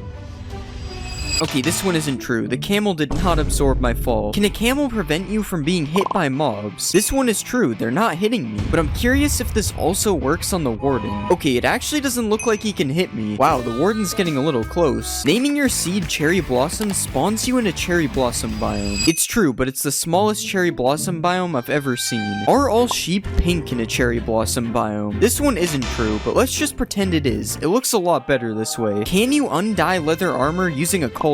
Wow, this one is actually true. And you can also dye wool that is already dyed. This one is true as well, and you can do it with every colorable item, just to be clear. Apparently you can swap your elytra out without opening your inventory. This one is true, but you better carry a water bucket with you just in case. Does a bamboo raft move faster than a regular boat? So this is me riding both of the boats. It doesn't look like the bamboo one is any faster. This is false. Can you clutch on a camel? You can clutch on a horse, so this should be possible, as long as I don't mess this up up, of course. And yes, you can do it. This makes up for him killing me earlier. You can dye a camel's saddle. Nope, this one isn't true, but it would be cool if it was. Apparently, mobs can't jump over hanging signs. So I've placed a fence of hanging signs around me, and now let's see if all these zombies can get to me. Okay, they can. This one is definitely not true. If you place a hanging sign like this, apparently mobs can't follow you through it. And it's true. Who knew zombies were this stupid? The nether portal animation is fixed in 1.20. So this is what the animation used to look like, and now it's supposed to stop the animation from playing again when you go through. Yes, this one is true. Can a piglin head prevent you from being attacked by piglins? No, it can't. We've already seen this. They don't accept me. What about if you wear armor with a gold trim on it? Nope, it appears I still have a 5-star wanted level. What about if you wear gold armor with a trim on it? Okay, this one was obviously gonna work. They gotta respect a man with some drip. A piglin head flops its ears when it's powered by redstone. This one is true, and also kinda weird. Does this mean mobs are powered by redstone? Apparently a dragon head can now open its mouth. This one is also true. I honestly have no idea if this one is new or not, though. I don't usually wear a dragon's head. There is a new Vex in Minecraft 1.20, so this is what an old Vex used to look like. Kinda scary if you ask me. And this is the new Vex. This one is true. It kinda looks like an evil Allay. Speaking of evil Allays, does the new Vex attack Allays? Okay, it doesn't really look like they attack each other. They're just chilling. Does a sniffer egg hatch faster on moss? So here's my egg on moss, and here's the regular egg. Now we just wait.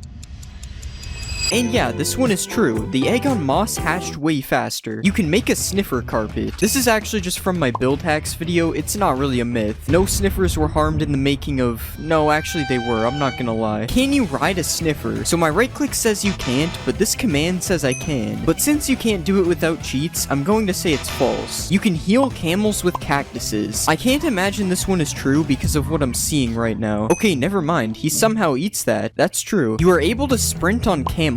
This one is true, but you might not notice it if you use toggle sprint since it just sprints by default. Can sniffers dig for seeds in the nether? He's sniffing the air. I wonder what he's got a hold of. Okay, just ignore that. I don't know how that got here. Yeah, this one is false. He isn't digging for anything. Apparently there is a new built-in resource pack. Yes, there is high contrast mode, but all it really does is edit the UI and nothing else changes. Jukeboxes can emit a redstone signal. Let's just pick out some quality music here. Yep, this one is true, and I may have also summoned Herobrine.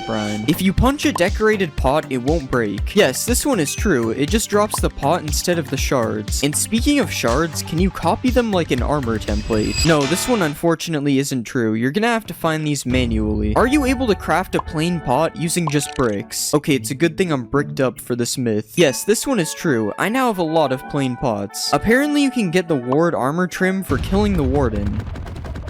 Okay, this is taking way too long. I'm just using the command. No, he still drops the skulk thing, whatever it is. The new damage looks like bedrock. Yeah, this is true, unfortunately. I don't really like how this looks. Also, you can apparently change the amount of shake when you get hit. Okay, this one is also true, and this looks even weirder, honestly. It kind of looks like I'm in Spectator. Can you get apples from a cherry wood tree? Okay, so far this one isn't looking good. Yeah, I broke all the leaves on the tree and not a single apple. This one is false. Apparently, you can now edit signs. Okay, yeah, I already knew this one was true, and along with editing signs, you are also able to write on the back of them. And you can right-click them with a honeycomb, and it makes it so you can't edit them anymore. That one I actually didn't know. That's pretty interesting. Do chiseled bookshelves increase enchantment levels? Okay, so we have filled them all with books. Now let's see if it increases the levels. Nope, this one isn't true. Can you fill chiseled bookshelves using hoppers? Yes, you can do this, and apparently you can also put plants in pots using hoppers. Okay, I don't think it's true. There's a new cherry blossom villager variant. No, there isn't, which means there probably isn't a cherry blossom village either. But it would definitely be cool if they added one, because this biome is a little boring. Can you use silk touch to mine suspicious blocks? Okay, so we tried it on gravel and it didn't work, and it also doesn't work on sand. This is false. Apparently there is a new potion of luck in Minecraft. There actually is a potion of luck. When applied, +1 luck. I don't really know what that means, but hopefully it doesn't turn me into a leprechaun. Can you transport pets on a camel? So I don't really know how you would do this. I'm assuming my dog would just get on the camel, and it isn't. So this one is false. Are you able to swim on a camel? Okay, it's kind of working, but he's sinking slowly, and yeah, it kicked me off. I want to say this one is false, but it's also kind of true, because he can swim for a second, so I don't know. If you put a mob head above a note block, it will play a sound from that mob. Yeah, this one is true, and it works for every mob, including the skeleton.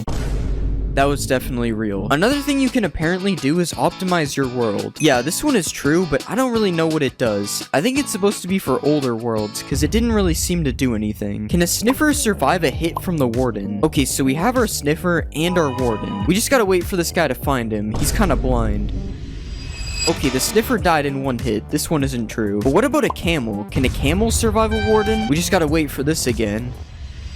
Oh, and it actually worked. A camel can survive one hit from the warden. Camels really are just built different. Does spawning a cow in a cherry blossom biome make it a mulip? No, it does not. Is there a secret room in the desert temple? Yes, there actually is in the back corner, and this is what it looks like. Are there new potions in Minecraft? So the potions aren't new, but all the colors are changed, and I'm honestly not a fan of this. Like, why is night vision green? Who did this? You no longer have to spam place paintings. Yeah, all the paintings are now selectable by their variant, so now it's a lot easier to get which one you want. This isn't really a thing in survival though, so you're still stuck spam placing them if that's the case. Is the bundle in Minecraft 1.20? There is still no bundle in the creative inventory, but you can still give it to yourself with a command. I wonder when they will finally add this thing. Apparently hanging signs don't break when you break their supporting block. Yeah, this one is true. How is this even possible? This is definitely an illegal building technique. Apparently armor stands now have arms. Okay, so the logic behind this one is that it has arms in a smithing table. But no, the armor stand doesn't have arms. Does landing on a sniffer egg break it? No, either the sniffer egg is really strong or I'm not heavy enough. It's probably the first one. Can you ride a baby camel? No, you can't, unfortunately. But can you put chests on a camel? You also can't do this, but you'd think a mob this strong would be able to do that. Apparently, frogs follow you if you hold slime balls. Okay, so I don't think this one is 1.20 related, and I also can't even tell if it's true. Yeah, it's probably true. He seems to be following me. There is a new way to change your GUI scale. Apparently, if you hold control and scroll at the same time, it changes your GUI scale. Okay, so nothing is happening right now, but what if we try it in the options menu? Now it's working. Yeah, this one is true, but you're already in the options menu, so it's not really that cool. Apparently, harming potions ignore armor. So that did 5.5 hearts. Now let's put armor on. Yeah, it did the same amount of damage. I guess armor is just useless. Apparently, you can trap and kill the warden with powdered snow. Alright, he's trapped. And it's working. He's dying. Okay, this is kind of sad. I'm gonna help him out. Apparently, you can repair an iron golem. Oh, I can't hurt this one. Sorry, bro. Wait, it actually repairs him. I almost certainly thought this one was fake. It sounds so stupid. Apparently you can sleep underwater. Let's just make it night. Wait, how does this work? Bro, I'm amphibious or something. What? You can make a 2-block jump with a bubble column. I'm going higher, but it's not 2 blocks. Oh, you have to run at it for it to work. And it's actually pretty consistent when you have the timing. Hitting a mob through fire sets the mob on fire. Nope. Pretty sure I would have known about this if it was true. You can shoot fire arrows through the bottom of a lava cauldron.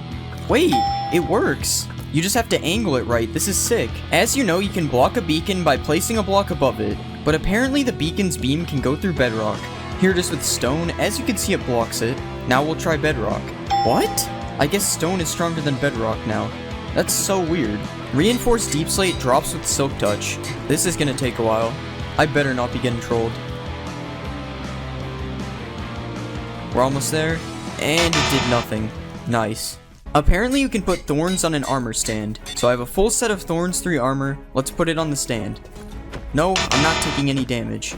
I kinda wish this one was true though. It would be cool. Prismarine blocks change colors. Alright, time to stare at a block. It actually looks like it's changing. I think this is true. Yeah, there's actually a huge difference between the two. Striders can protect you from baby zombies. Let's get on this guy, and we'll go survival. Yeah, they can't hit me. I'm invincible.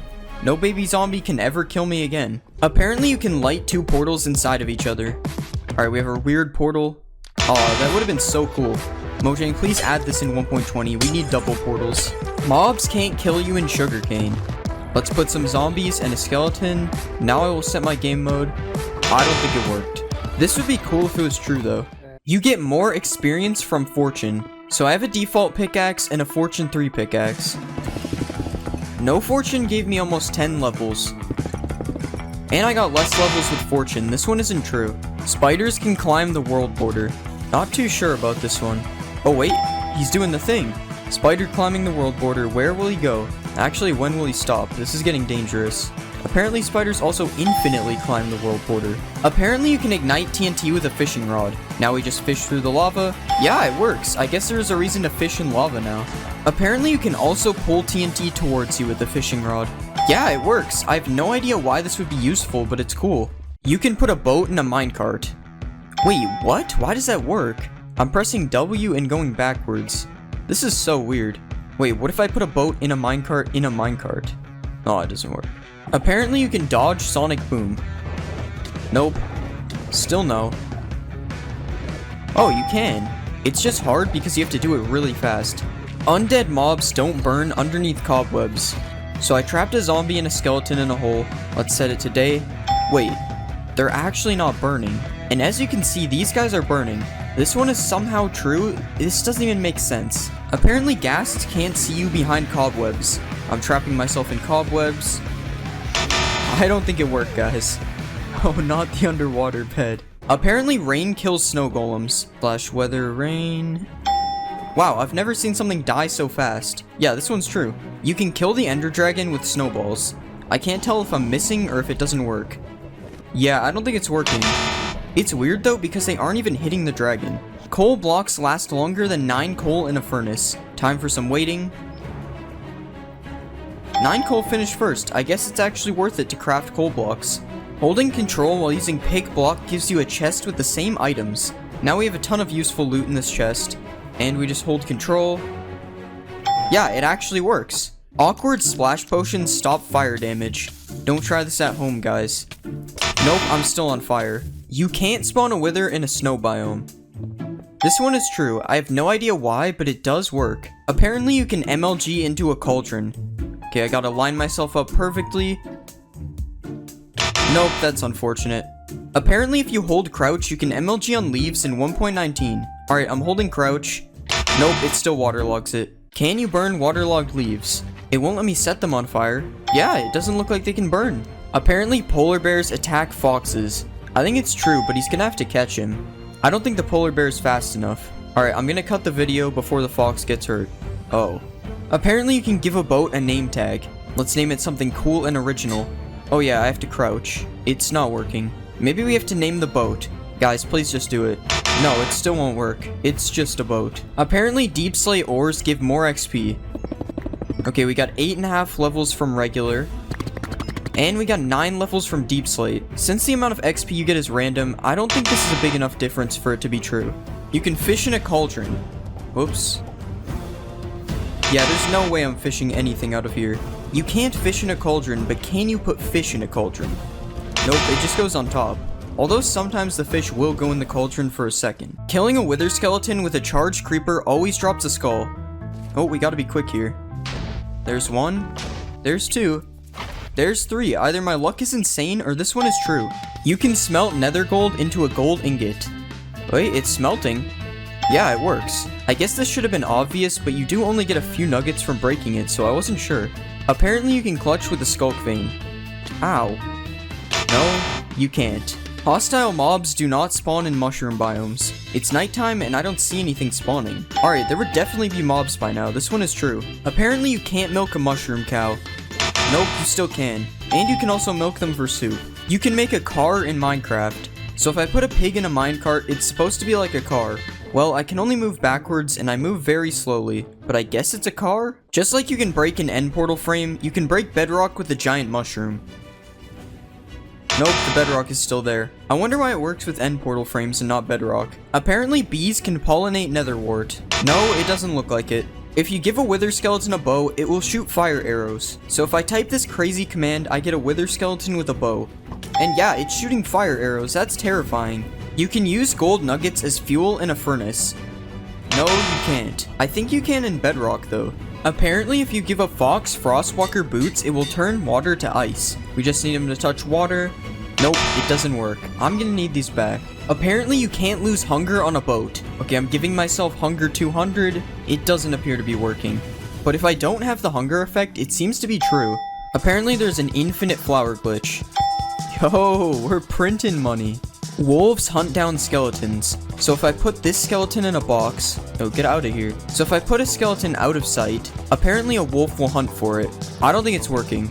Maybe it has to be my dog? Nah, he's just vibing. If you put a Jeb underscore name tag on a dog, apparently its collar becomes rainbow. So this should happen just with the collar instead. No, it didn't work. It just names your dog Jeb. Apparently, Endermen are not able to teleport out of a 2-block hole. Alright, he's in the 2-block hole. Nope, that happened instantly. The Warden's Sonic Boom ability apparently ignores armor. Here's me using no armor.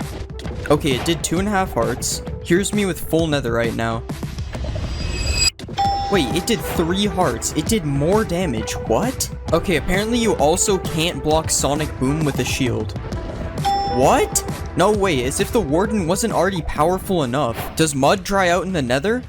No, it does not. Well, at least not instantly. Can mud be used to put out fire damage? Time to set myself on fire. Don't try this at home. Nope, I'm still on fire. Apparently 1.19 added jungle villages. Okay, I'm using /locate, and these are the only village types available. There are no jungle villages. There aren't jungle villages, but apparently there are jungle villagers. Wait, no way, that's so sick. Apparently there are also swamp villagers. What? No way, it's like a non-mean looking witch. Why are these in the game with no villages? You can use reinforced deep slate to trap the wither. Now we spawn the wither. Will it get out? No, it seems to be stuck. Even in survival, it won't come get me. But I guess this would only be useful if you could mine reinforced deep slate, but it's still cool. If you place your own shrieker, it can't spawn a warden. So I've placed my own shrieker.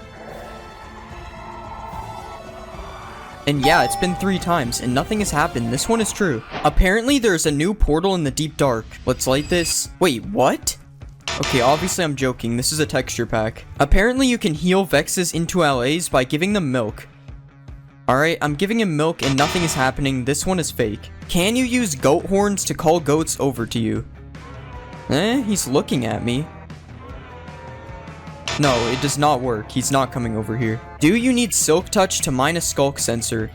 Alright, nothing dropped with no Silk Touch. And it drops with Silk Touch. This one is true. Okay, I found out I'm supposed to use a hoe and not a pickaxe. I don't want to hear it. You can now place water inside of leaves. So just like a sign or a slab, I should be able to do this on leaves. Yes, it works, and it doesn't even flow out either. That's so cool. Swift Sneak makes dive mining faster. So that was me mining without Swift Sneak. And yeah, I mean I move faster, but it doesn't make me mine any faster, so I would say this one isn't true. If you spawn a frog in a jungle, it becomes a poisonous frog. Alright, here's the smallest jungle ever. Spawning a frog. Nope, it does not seem to be poisonous. Apparently, LAs can mine diamonds for you. So if I give an LA diamond ore, it's supposed to mine diamonds for me. Nope, this obviously wasn't going to work, but it can collect diamonds for you. If you listen to the new music disc in the deep dark, it spawns Herobrine. Okay, we have our jukebox and the music disc. Let's see. I don't really see anything around here. Oh my god! There's nothing. Herobrine was removed a long time ago, guys. Right? The new music disc can be used to light the portal in the deep dark. Nope, nothing is happening. And this disc is scary. I'm turning it off. You can't spawn a warden on the surface. Well, since you can't spawn a warden using your own shrieker, it's impossible for one to spawn on the surface. Frogs will eat magma cubes and drop a frog light. Oh, this one's true. Not these guys though, they're too big. Apparently you can find skeleton skulls in an ancient city. Dang, I really thought one would be here. Oh, there's one over here. It's true. Blowing up ores now gives you experience. I think I used too much TNT. Let's try just one. And it works, the XP dropped. Furnace minecarts now work like regular furnace blocks. Alright, I'm right clicking it and nothing is happening. Let's try with food in my hand. Still nothing, this one doesn't work. Apparently tadpoles are scared of axolotls. Wow, the axolotl's going crazy. It doesn't look like the tadpole is afraid though. The warden is lava proof apparently. It's true.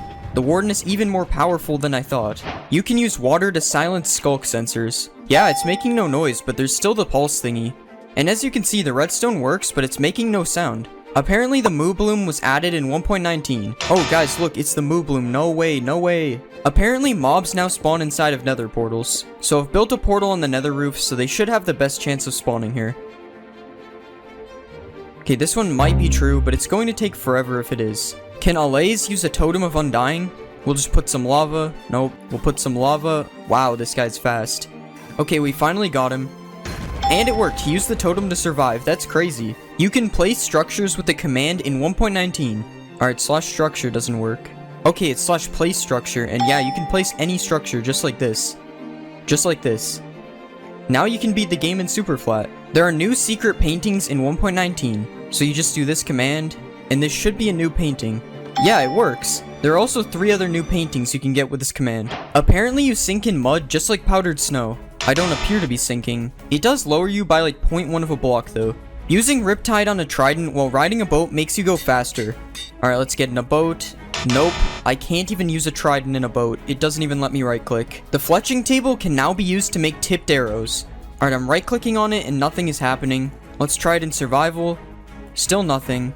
Even with an arrow, it still doesn't work. This one isn't true. Apparently tropical fish spawn in mangrove swamps. I'm kind of lost in here. This biome is so cool. Oh wait, those are tropical fish, right? Yep, so it's true. Minecraft now apparently has directional audio. So you go to music and sounds, and yeah, there's directional audio. And as you can see, it works. Well, as you can hear, it works. Also, I'm not sure if you can hear it properly on the video, but I am confirming it works. Can you distract the warden with XP bottles? He does seem to be distracted by them, but it doesn't seem to work in survival. You can name locations with a banner. So you just name the banner, and then you right click with a map. That didn't work. Oh, so it has to be an existing map. Yeah, that's really cool actually. Apparently you can put a chest in a boat now. So if I right click this boat, nothing happens, but you can craft it. Now I have a chest on my boat, that's sick. You can find diamond armor in the ancient city. Nope. Nothing. There's iron armor. Still nothing. There it is, diamond leggings. Curse of binding, but it's still diamond. Oh, hello warden. Apparently you can spawn fireflies with a command. I'm using /summon and there are no fireflies. There's a game rule to disable the warden. There actually is a command for it. And as you can see, no warden spawns. This is really cool. Well, if you're a baby. I mean, I would probably use it though.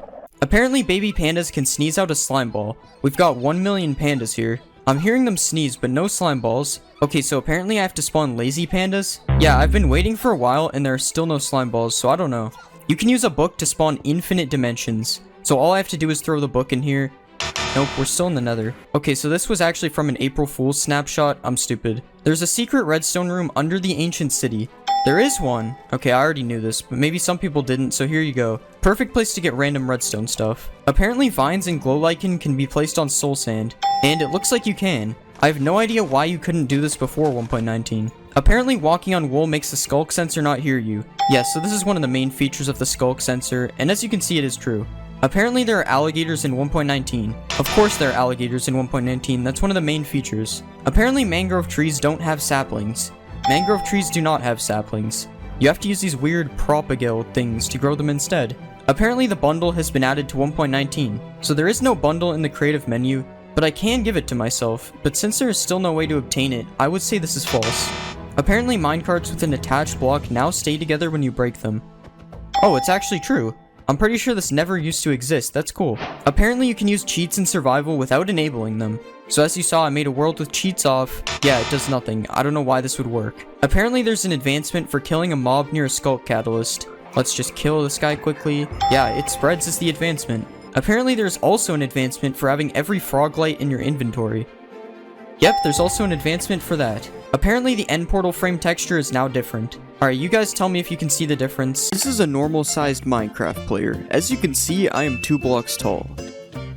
And now I'm just 1 block tall. I lost half my size from dying. So the goal for today is to beat the game in small mode. And that starts with us getting some wood, kind of in the way that an ant would. Okay, we're not actually that small yet, but we will be by the end of the video. Alright, let's put down our giant crafting table. I kind of wish the tools were bigger in my hand. It would look kind of funny if the pickaxe was just normal size, even though I'm tiny. Wait, this is kind of funny. I can just stand under the dirt right here. I don't have to mine out 2 blocks. It's like I'm crawling, but I'm still walking. Alright, now that we got some tools, let's check out this shipwreck here, and then we'll go to that village, because we're gonna need some iron in order to get to the nether so we can beat the game. I'm pretty sure this shipwreck should have a chest, and yeah, we got some iron and a diamond already, and we also got smithing templates. I don't think we're gonna need any armor trims, but I'm grabbing them anyway. And this chest has some food, and of course we got a treasure map, just in case we want to go look for it. It's actually in the same direction that I'm going, so I'm probably gonna go get that. I'm interested to see how I will look in a boat. Yeah, I'm not really sure how I'm rowing the boat. Yeah, something's a little weird here. Alright, we made it to the giant village. Let's get some giant hay bales, and now we can make some giant bread. Okay, once again, the bread's not actually giant, but I wish it was. Giant villager, giant golem, who I'm not going to try to kill because I already got my iron. Alright, and we have more than enough iron, honestly, if we're just trying to go to the nether. And water breathing, I'm sure that'll be useful in the nether. Hey, this is honestly pretty good pace for tiny world record. Hit a little bit more wood while we're here. And now we just gotta find a lava pool to go to the nether. I wonder what fighting mobs is like. Alright, that seemed pretty normal. I was wondering if maybe I'd get like less reach from being tiny. Okay, that's not exactly what we were looking for. That's also not what we were looking for, but I'll take it. Getting stuck in these holes. There's 2 veins of diamonds before lava. 3 if you count the one I mined. Wait, I'm actually gonna end up full diamond in tiny mode. Okay, that was kind of weird. Maybe I just missed the hit. Okay, really? Just let me mine the diamonds, man. And then there's another one? Dude, stop. Okay, we have 13 diamonds without even trying. I'm just gonna make a pickaxe, honestly. Yeah, I think my reach might actually be a little bit less. Or maybe it just looks like it because I'm small. Let's make a little bit of diamond armor, because why not? Like, we didn't need these diamonds anyway. Nah, this just doesn't make sense at this point. I think I'm X-raying. We're doing a full diamond speed run in tiny mode. Yeah, I think this is a perfect combination of armor. Okay, what is actually happening? Hey, we might as well put these armor trims to use. See, now I got drip. Okay, there's nothing in this hole. How many skeletons are there? How is there no lava down here as well? Okay, like I actually have almost made full diamond before finding lava. I need 2 more diamonds. I'm actually more committed to the diamonds than the lava at this point. Oh, there's more diamonds. If this is 2, this might be it. And it's 1. Oh, there's 1 right there. See, if I just found that instead of the 1 vein, it would have been so much better. And now I'm somehow full diamond before finding lava. Like, we finally find a lava pool, and it's just already obsidian. Alright, I have to do this method. I'm left with no choice. Alright, now that I'm smaller from dying, I should be able to see through walls. Yeah, as you can see, I can kind of see through the wall now, so hopefully we can find some lava like this. Yeah, I see some lava over there. This is totally not X-ray. This is just a feature of being really small. You can see through walls. Wait, I just realized that was the lava with the obsidian over it for sure. So we still have not found lava. Oh, a baby zombie. It's not so baby anymore. The baby zombie is bigger than me. Maybe lava was just removed. They knew lava was too big of a hazard for me when I'm this small. I see more diamonds, but I don't even want to mine them. Would this process be more annoying? Okay, see, this is where the water breathing potion comes in. See, I grabbed that for a reason. We're seriously gonna find more diamonds.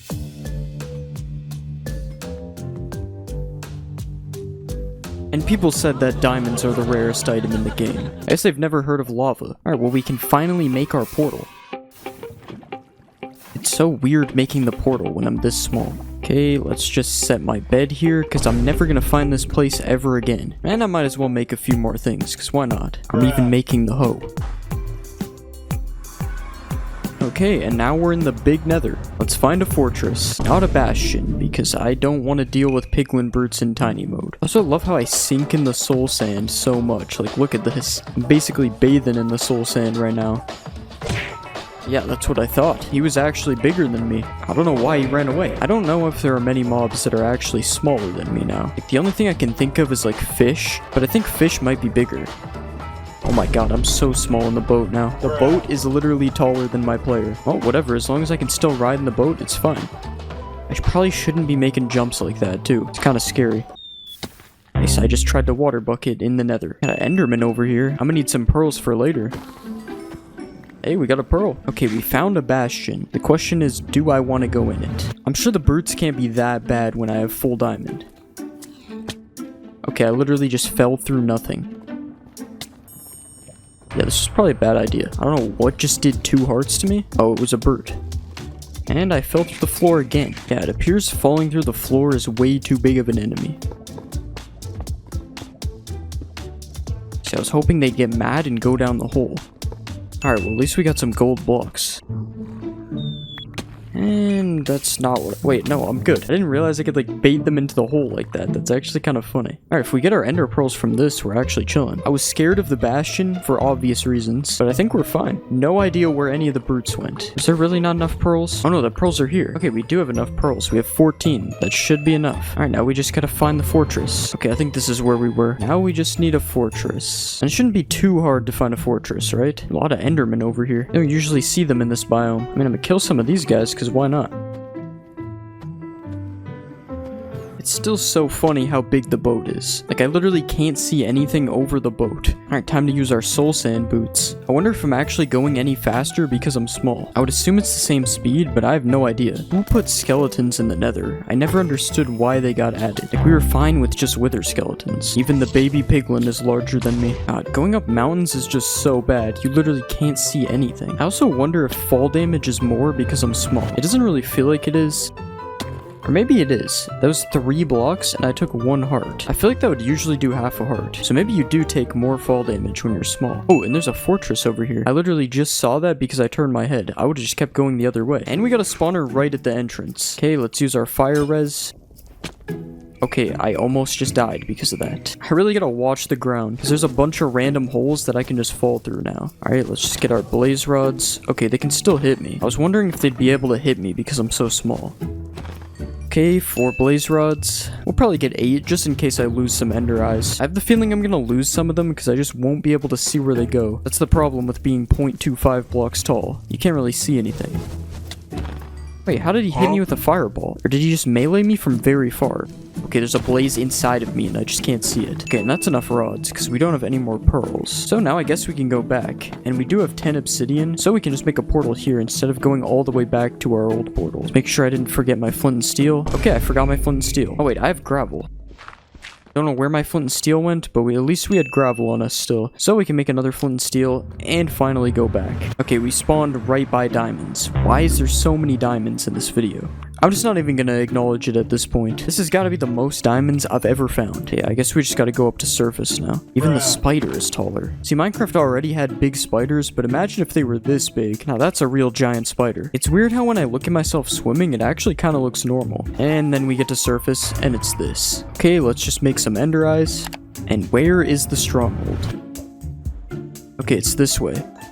And our eye broke, that's great. At least we got extras. Of course it's in the direction with the most ocean. Yeah, I love being able to see where my boat is going. Is the boat always in the water like this, or is it just because I'm tiny? Okay, I'm not seeing any stronghold in the water, so that means we still got a while to go. Hopefully if it is underwater, we'll just see it. Alright, let's throw another eye. And yeah, it's still in this direction. Except I think it is a lot more to the left, so we might be close. Even the armadillo is taller. Now that is crazy. Okay, still that way. And it broke again. I'll throw another one when we get across the water. Okay, it's really close if it went that far away. And it broke again. Okay, we really just kind of got to guess where it is now. So if we break one more of these, we're not going to have enough. I think it might be like right under us. It's got to be really close. Just for it to go that far. All right, what if we throw one here? And it broke again. Okay, we actually can't throw anymore. I kind of forgot we can see through walls. Okay, what just happened? Why'd I take damage? I forgot we can see through walls, so I can kind of look for it without using another eye. The x-ray is not working right now. Okay, maybe now is the opportunity to go even tinier. Okay, I'm literally suffocating myself with 1 gravel. Okay, now we're even tinier, and we should be able to see through the walls a lot better. Okay, yeah, this is way better. It doesn't have that much distance, though. But if I use another eye and it breaks, we're screwed. Okay, now I'm just straight x-raying through the walls every time I try to climb up a mountain. So there's no way the stronghold isn't close. Alright, I'm just gonna use another one. Yeah, it's back that way. Okay, it didn't break. We're good. We just have to find it somewhere in this water. It literally has to be like right under here. Okay, wait. I'm pretty sure that's like a spawner or something. So that means it has to be close. Like that is probably the silverfish spawner. Why you can't see the stronghold right now? I have no idea. Maybe there's just anti-X-ray so that you can't see the stronghold. No, it's not the spawner, but it is a torch. Because yeah, now we can see the stronghold. And I am so tiny in the stronghold. I find it funny that I can still walk up the slabs though. The slab is literally double my height, but I can still walk up. I feel like it's actually better to play like this at this point. I'm literally just blending into the stairs. Okay, I think the silverfish is even taller than me. Can't really check right now because of this creeper. We should be fine just killing the dragon, but I don't know. Like, I can barely even see the portal here. I just accidentally threw an eye. Okay, I have no idea where that went. It's fine though, because we have 1 extra. Alright, we managed to put all the eyes in the portal, which actually was harder than I thought it would be. I didn't think it would be hard at all. Alright, let's go through. Alright, the biggest enemy right now is the towers. Because I don't know how we're gonna break all the towers. I can't see anything. Okay, I somehow hit that one actually. I was using that as an example for not being able to see anything, but I did hit it. These ones should be easy. Well, that's also a big problem because the dragon's breath is actually kind of a threat. Okay, why is this one actually hard to shoot when you're small? Maybe I'm just dumb. Okay, yeah, that's just impossible. I'm gonna have to go up on something, but first let's get the ones down here. Hey, really? Okay, we got quite a few of them. They're actually easier to see from over here. Okay, I think we only have one left. Okay, we got them all. That was actually way easier than I thought it would be. I guess I'm just that good. And now we just bow the dragon. As long as I don't get hit by the dragon breath, we're fine. Hey, why is it so hard to shoot the dragon now? Okay, there's just way too many endermen. Okay, we gotta make sure we don't run out of arrows, because I'm actually not hitting that many shots here. Like, it's actually a lot harder to shoot in small mode. Yeah, I don't even think the dragon can hit me, because I feel like I should have got hit there, but I think I might be too small to get hit by the dragon. Yeah, we really don't have that many arrows. It's not a big problem because I can just melee it, but I'm wondering if I'll even be able to hit the dragon, or if I'm just too small. This looks so weird. Okay, what is even happening? Like, are we ever gonna move? Okay, it wants me to try to melee it. Yeah, really, dude? Let's see if we can actually hit it this time. Yeah, there's no way. Okay, I can hit the body, but I cannot hit its head. Okay, I swear my dragon's broken. Like, what is happening? It's just letting me get free hits. Is that normal dragon behavior? Okay, we should be able to kill it here if it just does the same thing again.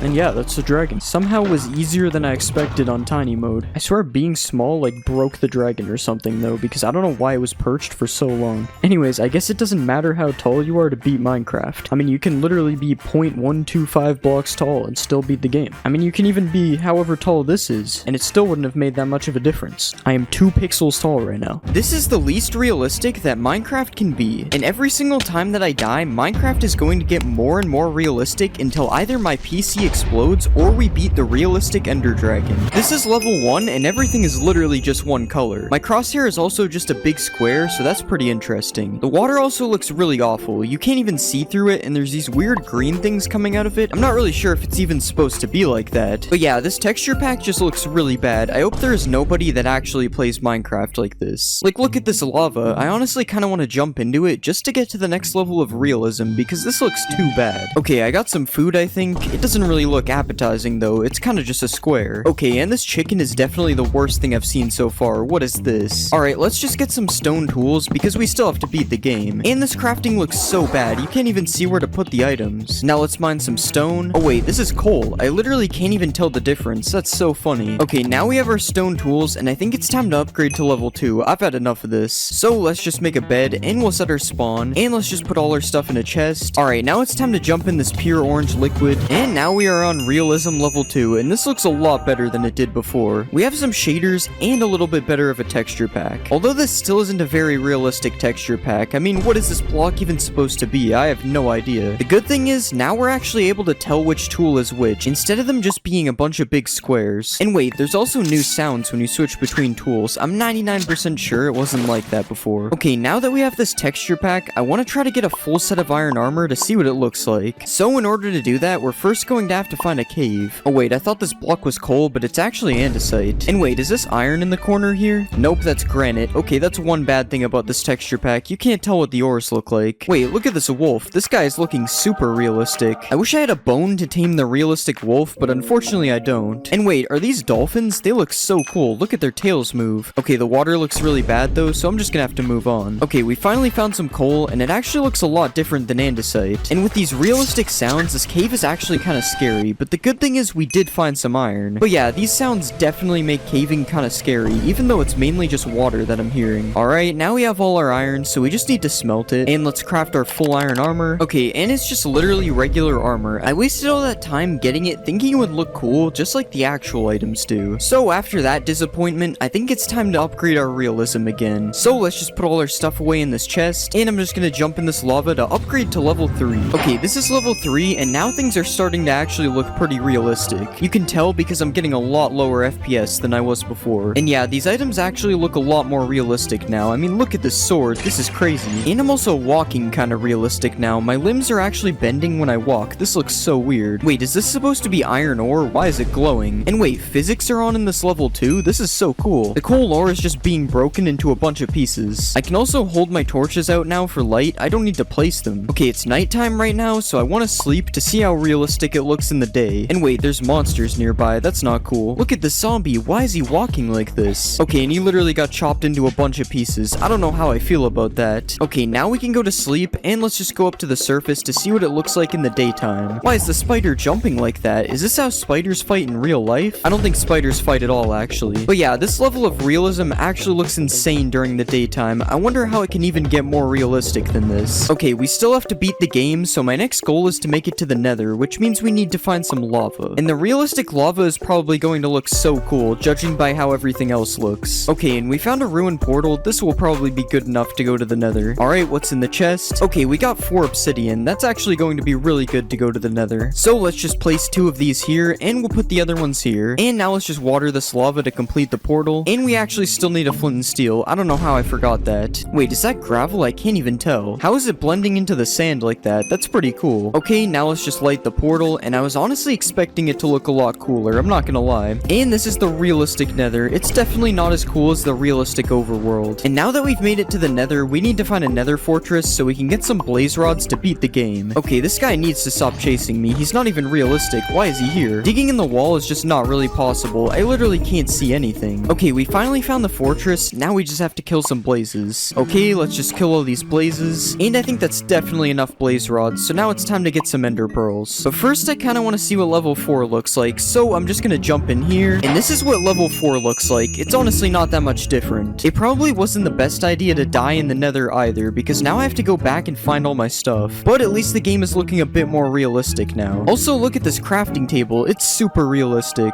Okay, we're back in the Nether, and honestly, nothing has really changed here either. It also seems like some of the blocks are just not realistic anymore. I'm not sure how that happened. Okay, I'm pretty sure I'm going in the right direction. Hopefully I am, or my stuff is going to despawn. And this spot looks good, because there is a ton of blocks here. And yeah, my stuff is down there. Good. I was beginning to think I lost it. The next thing we need to do to beat the game is get some ender pearls, so I'm going to try to find the biome that has endermen. And I'm pretty sure this is the biome where endermen spawn, so now we just need to find some. Alright, let's just put this guy in a boat. Wait, what is going on when I hit him? That is so weird. Wait, the endermen have like special fighting techniques. This is actually really cool. Look at him, he's trying to kick me. I didn't know that enderman knew how to fight like this. Alright, I think we have enough pearls, so now it's time to go back to the overworld and find the stronghold so we can get to the realistic ender dragon. Okay, the Eye of Ender says it's this way, so let's start heading to the stronghold. This water also looks pretty realistic. If it wasn't for the render distance, this would look so cool. Okay, we found some land, and I think we should be getting pretty close to the stronghold. Wait, are these supposed to be pigs? I didn't know there were super realistic pigs in the game. And also these turtles look kind of realistic, and also kind of not. It's a mix of both. We might as well get some beds from this village, because we're going to need these to kill the dragon. And wait, look at these villagers. I had no idea they looked like this. I'm also pretty sure the villager just blinked, which is really weird. I don't really like that, actually. Okay, it's looking like the stronghold is right here, so let's just dig down. I literally can't see anything because of the physics. What is this? And we made it to the realistic stronghold, and I'm instantly being attacked by every mob. Alright, I'm pretty sure this is the only place that the portal room can be, but there's just so many mobs. I don't know how to get there. Okay, I think that's all of them. Wait, the silverfish is actually gonna kill me. Okay, that was almost really bad. So, as you can see, I only have 2 hearts left, so I'm going to have to die one more time before we fight the dragon. But the problem is, this next level might just break my PC, so hopefully it doesn't. Okay, this is level 5, and now things are looking insane. I don't even know where my stuff went. I'm pretty sure this level just broke it. I also don't know what this black thing is in the way here. This is so weird. Okay, I got my stuff back, but don't ask how. I definitely got it very legit. And now, as you can see, things are looking too realistic. I'm not even placing blocks anymore. It's just a bridge. Okay, I'm pretty sure the portal room is in this direction. And yeah, we've made it to the realistic portal room. Okay, let's just fill this thing in with Eyes of Ender. And I guess we're just gonna jump right in. Whoa, why is all the endstone purple? Oh yeah, I forgot the whole thing was just gonna collapse like that. Okay, so it looks like there are no longer any blocks in the end. The island is actually realistic, but the ender dragon is just default. That's actually kind of disappointing. At least the end looks super cool though. I mean, look at that sky. Okay, so we need to place some obsidian here, and let's just get our beds ready to kill the ender dragon. Okay, I don't really think this is working. It's impossible for me to see the dragon's hitbox. I guess we just have to use our sword. Okay, this isn't gonna work either. The dragon just keeps disappearing. I'm not really sure what to do here anymore, so I guess let's just break all these crystals. Okay, I kind of forgot that was gonna happen. I'm not gonna lie. At least we get to see the final level in the overworld though. Oh my god, this is a completely different game from when we were in the overworld last. Look at this tree. It's basically a real tree. And the sun is just a big blob. There's literally just no blocks as well, so everything just looks completely different. Okay, even though we died, it was definitely worth it, because level 6 is insane. Look at these caves. They're just circles. barrels. In the side of this mountain, it's like actually difficult to climb up now. The first room was Savannah themed. I was able to find these buttons, so I pressed all of them, and one of them made a ding noise and dropped down water on the outside. So I went up the water and found a very detailed chest with a square inside of it. The square was actually a netherite hoe, so I used it to start hoeing the edge blocks to hopefully reveal something behind them. I eventually found out one of the blocks was connected to some redstone, and it put a block of sand inside of my inventory. The sand could only be placed on sandstone though, which was kind of a problem. After a couple minutes, I ended up finding the sandstone hidden under the opaque water pool, and that unlocked the entrance to the next room. Now the graphics were looking a little better. I was in the nether and I could see the exit on an island across the lava. So I parkoured up the trees and searched the top of them but found nothing. I noticed I could cross these vines to the glowstone though, and now I was able to reach an island. The island had a barrel with a saddle in it, so I took that and went back down. I then parkoured again and I checked the other glowstone, but all I found was a button that did nothing. I spent the next 5 minutes searching for anything else in the room and I found nothing. So I just kept trying to jump across the lava without dying, and eventually it worked. In room 3, I was now able to see myself when I looked down. It was a snow biome with a cabin, and I instantly noticed some barrels. So I searched them and found a raw pork chop and a piece of charcoal. I found another pork chop in a hidden barrel, and then I entered the house. In the house there was even more empty barrels, and there was also a smoker, so I decided to cook the pork. Cooking the pork gave me a stone shovel, and I climbed onto the roof of the house only to find another piece of charcoal. From the top of the house, I was able to see another chest though, so I parkoured over to the chest and found a lever inside of it. Now that I had checked everything, I started digging the snow with the shovel because that seemed logical. In one corner, I found a hidden room that had another lever inside of it. And in another corner, I found another hidden room that required me to use the lever to enter it. When I entered the room, there was another door, and I was able to use my other lever to go to the next room. In room 4, the shaders had gotten better, but this was still nothing compared to what was to come. I also forgot to enable the texture pack, so pretend it's like this. I was in a jungle with a huge temple in the middle, and I needed to make a sacrifice. I found these blocks which were making weird sounds when I stood on them, and I climbed up the temple in the middle only to find a chest that was empty. I climbed on top of the trees and I found a sunflower in the leaves, but I was unable to break it. I went up higher and I found a chest with 1 gold ingot in it, and that was it. Next I climbed up this hill and I found a hidden chest in the corner with a lead inside of it. So I put the lead on this cow and nothing happened. But then I took the cow over to the blocks that were making sounds, and I stood on the other one and it made a noise. I went towards where I heard the noise and I found a chest with another gold ingot in it. I decided to check out what this villager was trading next, and I found a trade for a stone hoe that required a lead. So I traded for the stone hoe and saw that it could be used to break a sunflower, which I needed for the other trade option. So I went back to the top of the tree and broke the sunflower. I brought the sunflower back, and now I had a melon which could be placed on top of the coarse dirt. I found coarse dirt beside another melon, so I placed the melon down and heard another noise. I went towards the noise and a chest had appeared in this cave which had another gold ingot. At this point there was nothing left to do, so I put my gold in the chest at the top, assuming it was where I should put my sacrifice. When I put my gold in the chest, things started happening and I made it to the next room. In room 5, things were starting to get realistic. My FPS was dropping rapidly and I still had more rooms to complete, so I needed to hurry up because my PC was getting ready for takeoff. I was in a mine, and I don't know why, but I took this person's head. I also found an iron pickaxe which could only break iron ore, so I started mining. I found a room beyond the iron with a person named Flumu or something, I don't know, so I took their head too. I kept mining iron and I found Flimus, and there was a lever hidden in the lava behind Flimus which could only be placed on mossy stone bricks. So I looked around for mossy stone bricks and I found an iron door which I was able to open. I found Paul, and Paul was trading 3 iron for a stone button. The problem was I had raw iron because I played the map on the wrong version. So don't tell anyone what happened, but now I have a button. There was also a book on a lectern and it had a bunch of words in it. I could only place the button on chiseled stone bricks which were right in front of me, but I didn't realize it. So I looked around for almost 5 minutes while my IQ was draining, and there was clearly a reason for that. Eventually I went back to the room and found out these were chiseled stone bricks. So I magically got more buttons, and each time I pressed a button the color of the block changed in front of it. When you actually read the book, it tells you that you need to enter a color combination. The only place I had seen colors was the armor of the people around the mine, so I tried putting their colors in alphabetical order, but it didn't work. I actually just had them in the wrong order though, so I tried again and it opened the entrance to room 6. Room 6 had a lot nicer shaders, but my FPS was dropping even faster. I was in a room from one of those rich mansions that are always haunted. I found a flower, then I found a secret room behind a trapdoor, and in the room there was an emerald on the table and nothing else I could take. I also stole the armor off of these armor stands and checked every barrel and trapdoor until I found a diamond. It was looking like my new goal was to rob this mansion rather than escape it, but then I realized someone was home and they looked very scary. It turns out they wanted to trade these items for the exact set of armor that I had, but I was still missing 2 of the items though, so I only did the first 2 trades. There was a book telling me Larry gave the key to Barry, and this was Barry, so now I knew I didn't get scammed. I went back out to the main room and found the sunflower right where I started, and now I only needed an iron nugget. I ended up finding a room behind this large wall of paintings, and inside of it was the nugget. So I took the nugget back to Barry and got the last piece of armor. I tried putting on the armor, but it did nothing, but then I remembered where I got it from and it made sense. So I placed the armor on the armor stands and I heard a noise, but the door was still closed. I ran around for anything else and I found a secret room behind the paintings, but it was useless. So I ran around some more and I found a hidden room in the most obvious place it could have been. In this room there were 4 swords on the wall and I instantly knew I had to rotate them in a certain way to open the door. I remembered seeing a sword like this in the first hidden room, so I left the room and I ended up finding the diamond sword instead, which was pointing at the top left. So I rotated the diamond sword and I ran back to the trapdoor hidden room and found the gold sword pointing at the bottom left. Now I just needed to find one more sword because I could just guess the last one. So I went back to the useless room beyond the painting and it was still useless. I ended up finding the last sword in the first open room and it was pointing towards the middle right. So I guessed the last sword and I heard a noise telling me the door was open. So I went through the door and the gold block was here to teleport me to the next room. Room 7 had new shaders and they came with really annoying motion blur. I also had a very realistic shadow.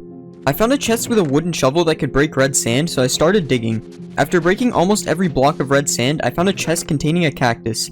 The cactus could only be placed on top of a cactus, so I found a cactus I could place it on and it created a staircase. When I got to the top of the staircase, it let me jump to a tree, and the tree had a chest with cocoa beans in it that could only be placed on jungle logs. So I found the one spot on this tree it would let me place them, and a ding went off and I was given a turtle egg.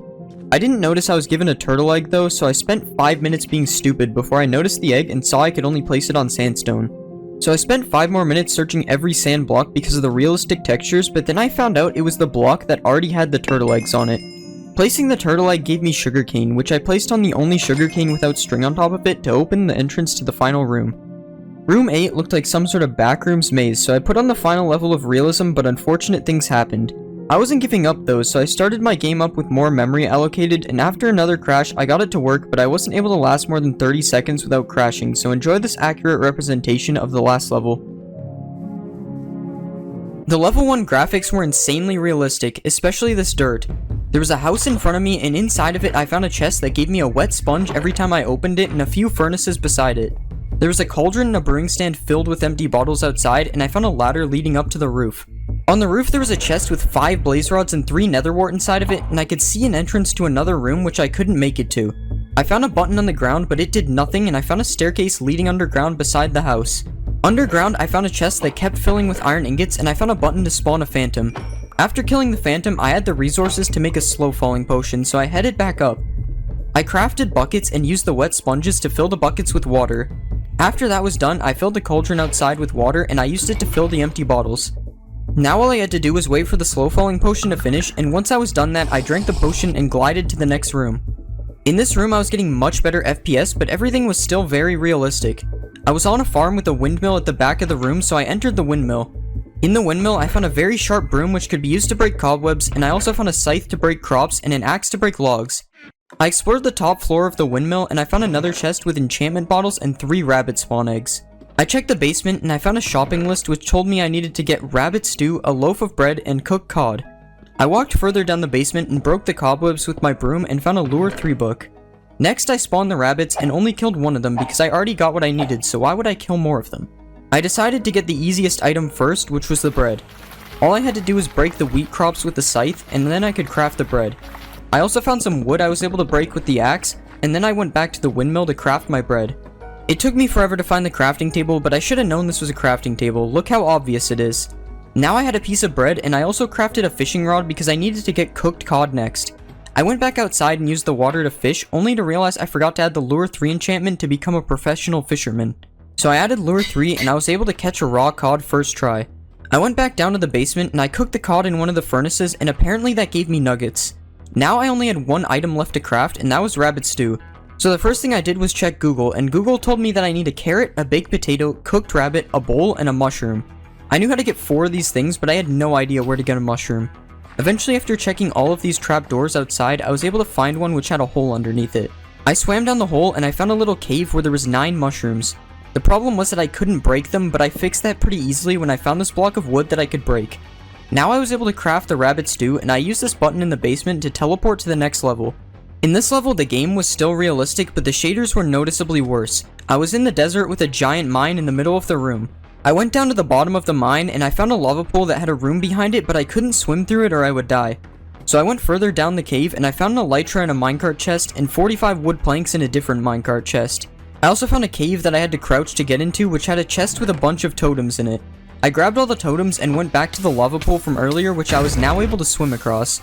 On the other side, there was a chest with a pickaxe which could break iron ore and coal ore. So I started mining every vein of iron and coal ore that I could find, and I found nothing except this cave with a skeleton across from me. I could see a button on the floor, but I was unable to reach it, so I continued searching for something else.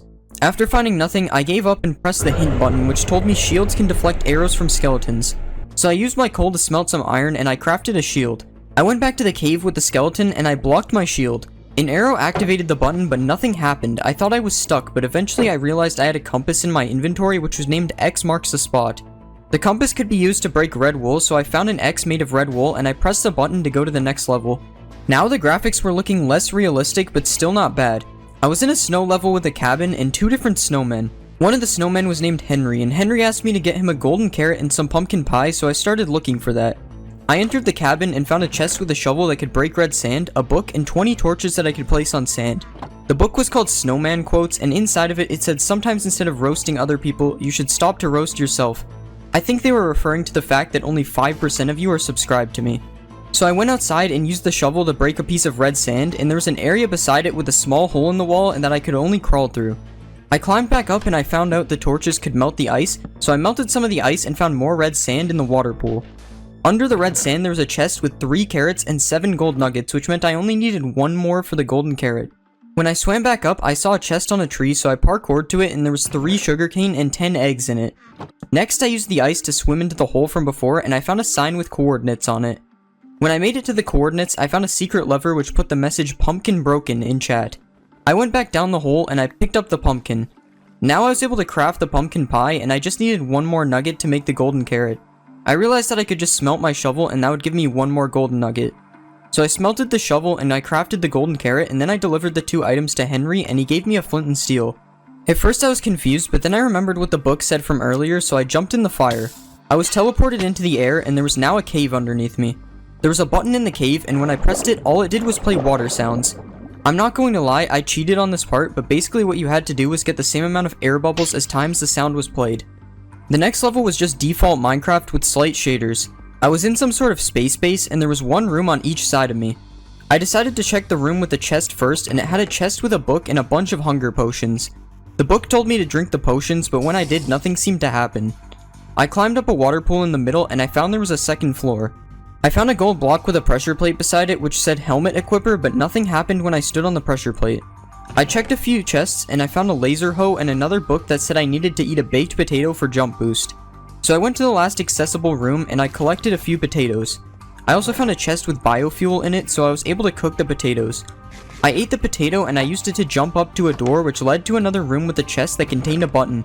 I placed the button on the gold block which said helmet equipper, and I was given a glass block which I guess is a space helmet.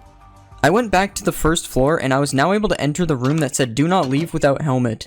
The room led me outside and I immediately found a chest with a music disc which was the key to something. I looked around a little bit and I found a place to put the key.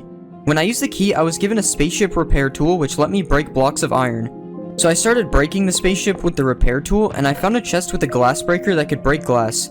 So I went to the other side of the room and I found a place that I could break into, which led me to the next level. Now the graphics were pretty bad, and this somehow isn't even the last level. The first thing I found was a sound puzzle, which I'm pretty sure has to do with these pressure plates, but I just didn't listen to the sounds and died a few times before leaving it for later. I found a hole with a sign that said needs fire resistance, a massive unlit portal, and a nether fortress building. Inside the fortress, I found a filled cauldron and an empty brewing stand. I also found this really useful diagram and something growing that was hopefully nether wart. I went up to the roof and found 3 shields and 3 red squares, which were apparently sharp 5 gold swords. I searched the last corner of the room and I found parkour leading me to a blaze spawner. I absolutely destroyed the blazes and I got a few blaze rods, and I realized there was nothing left for me to do except the pressure plate puzzle. So I spent 15 minutes guessing the puzzle instead of using the sounds because that was easier. After crossing the puzzle, I got 2 flint and steels, and now I was able to light the nether portal. When I got through the portal, I realized I was now in the overworld, but it was actually the Nether, and the level before was the overworld. There was a house, and inside of it there was a chest with a shovel that could break sand and 4 fishing rods. I found a hole beside the house, and it led to a cave with sand, so I broke all the sand.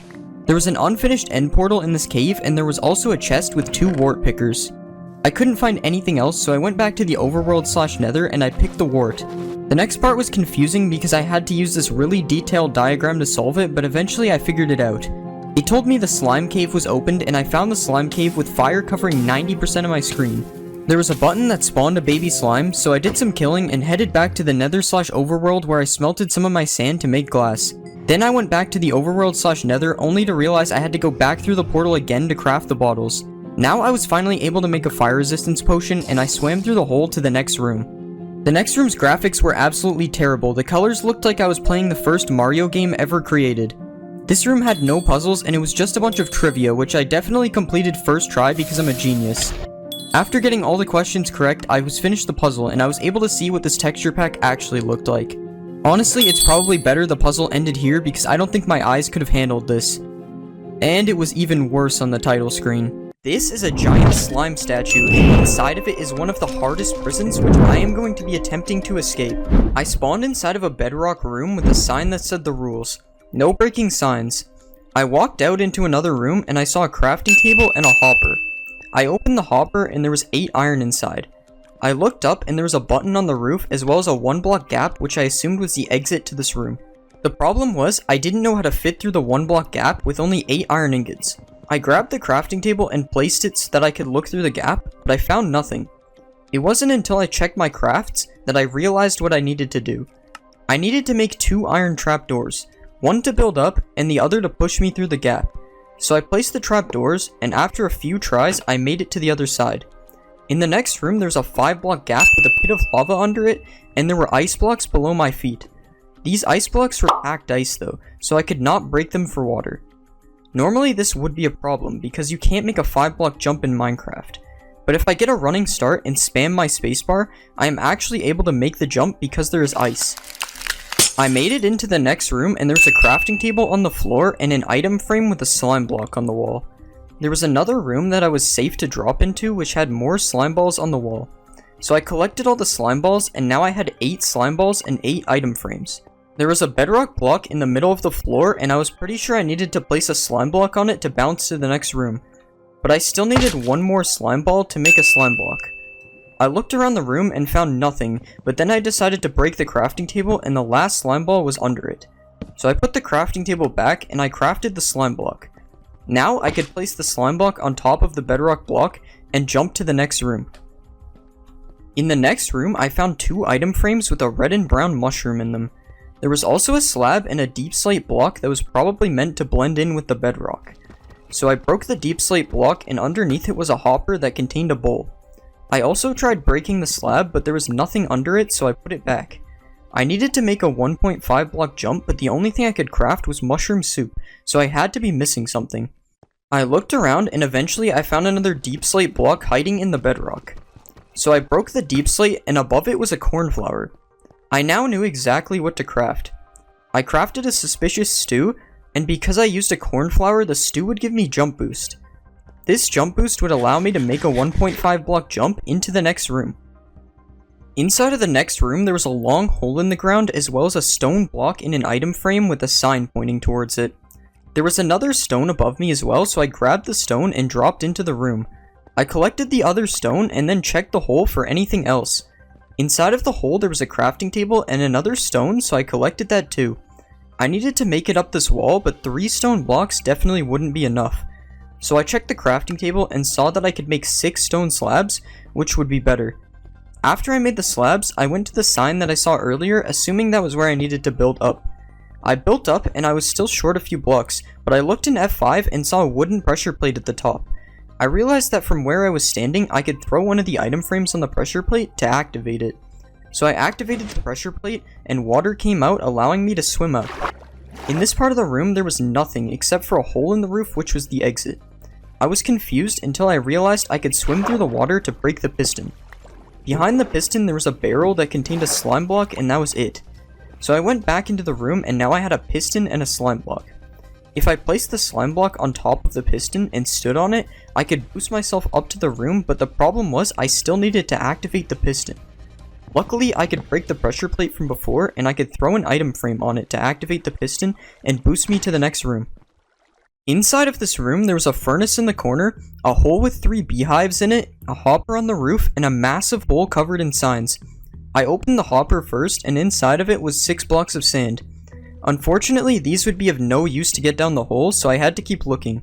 There was nothing else in this room though, so I decided to break the hopper. Behind the hopper, there was an item frame with coal in it, so I was pretty sure I had to smelt the sand. So I used the furnace to smelt the sand, and I was left with 6 glass. This still didn't give me a way to get down the hole though, so I decided to break the furnace because I didn't need it anymore. Behind the furnace, there was a crafting table, and I could only make 2 things. I remembered there were still beehives in the hole, so I made bottles to collect the honey. If I collected the honey, I can make a honey block, which would allow me to take less fall damage dropping down. So I collected the honey, but I only had 3 bottles, and I needed 4 to make a block of honey. Luckily, there was another beehive hidden underneath, and I was able to make the honey block. So I dropped down and landed the clutch, making it to the next room. There was a 2-block jump to get to the next part of the room, so I had to use my honey block to get up. I thought I was stuck, but I remembered that I needed to crouch to the very edge of the block to be able to jump. Inside of the next room, there was lava flowing from the roof, as well as a second area with bamboo in it. I looked up and also ended up finding a fire resistance arrow, so I grabbed that. Before I dropped into the next part of the room, I clicked the lava to see if anything was behind it, and I found a hopper with a crafting table. Now I was sure there was nothing left at the top, so I dropped down into another part of the room. I broke the dirt holding up the bamboo, and I found a hopper underneath it with 3 string inside of it. Now I was able to craft a bow, which would allow me to use the fire resistance arrow to go inside the lava. I tried to get back up, but I didn't have enough blocks. That was when I realized there was another deep slate block, so I broke it and there was another piece of dirt behind it. Now I was able to get back to the top part, and I shot myself with the fire resistance arrow. I swam down the lava first, and there was a room with a hopper that contained 12 string. I swam up to the top of the lava, and there was a room, but I was trapped in the lava by a bedrock block above me. There was a chest I could reach though, so I opened it and found 3 wood planks. There was also a crafting table, and I knew exactly what to do. Just like in my last video, I needed to make a bed and sleep in it to get through the hole. So I made the bed and placed it in the room, but it was still daytime, so I was unable to sleep. I realized it didn't matter though, because the bed set my spawn point, so I just had to wait for the fire resistance to run out and swim in the lava until I died. I threw my items into the room so I didn't lose them, and I let myself die in the lava and respawned in the next room. I collected the chest and the crafting table, and I used them to build up to the next part of this room. I walked down this hallway, and I saw a sign that said over 98% of you are not subscribed, which is better than last time, but it still isn't 0%, so please subscribe. At the end of the hallway, there was a giant drop down into another room that I would definitely die from. It was fine though, because I still had my bed, which I could use to negate some of the fall damage. The only thing in the next room was a rabbit's foot in an item frame and a 2-block jump to another room. I could see targets in the other room, but I didn't have any arrows to shoot them. I looked around the room and I ended up finding a secret hopper with a blaze powder and a nether wart inside. Now I was pretty sure I needed to make a potion, but I was missing a brewing stand. I thought I had looked everywhere, but then I placed the bed under my feet to get a better look into the next room, and saw a brewing stand hiding in the corner. So I used the brewing stand to make a potion of leaping, and because I was standing on the bed, I was able to jump into the next room because it was only a 1.5 block jump. In this room, I found a slime block in the corner, and in front of me there was a big lava pit that I couldn't get across. There were a couple of targets on the roof, but I didn't have any projectiles to hit them with. I saw a hidden hopper across from me, so I checked if there was one on my side, and sure enough there was. The hopper contained 2 arrows, and now I could use them to shoot the targets. The targets dropped 2 sand blocks into the lava, and I could use them to parkour across the lava. I made it to the other side and opened the hopper, finding an ender pearl. I went to the end of the hallway, and there was 2 ladders, and that was it. The only thing I could do here was pearl glitch, so I threw my pearl and I was teleported to another room. There was another slime ball in an item frame, so I took that, and in front of me there was an elevator to the next room.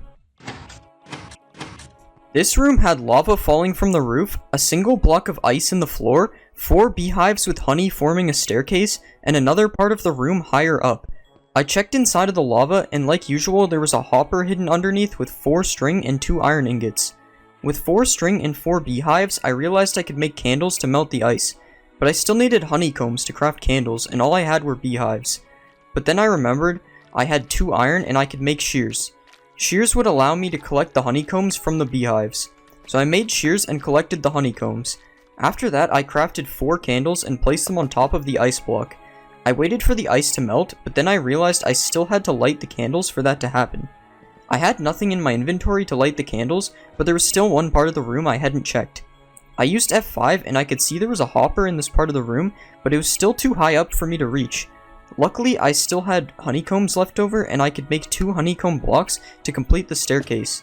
When I got up, I found another slime ball in an item frame, and I checked the hopper and I found an arrow. This might seem useless, but I can actually shoot the arrow through the lava to set it on fire and light the candles, so I lit the candles and waited, and eventually the ice melted. I swam down the water and I made it into a small cave-like room. I was trapped by a bedrock block above my head and I could see nothing except for a piston with a slime block on top and an observer beside it. This was until I noticed water particles coming from the ceiling. I crouched forward and ended up finding a deep slate block, so I broke it. Behind the block there was water and I could now swim out of the hole. There was a hole above the slime block, but it was too high up to reach. I went back to check the water and I found another slime ball in an item frame on the way. I swam up the water and there was a small hole with a hopper inside that had 2 nether wart and 2 nether bricks. I went back to the slime block and thought I was missing something, but I checked my inventory and saw that I could craft red nether bricks. I placed the red nether bricks in front of the observer and I was launched into the next room. I immediately saw a hopper in the floor and I checked it and found 2 moss blocks.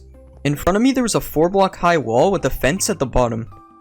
2 moss blocks was not enough to climb up the 4 blocks, and I couldn't jump on top of the fence because it's too high. So I turned the moss blocks into moss carpets and now I was able to climb up. The next part of the room had a taller wall I had to climb and a crafting table in the corner. I was also able to see a few pistons holding up water in the roof.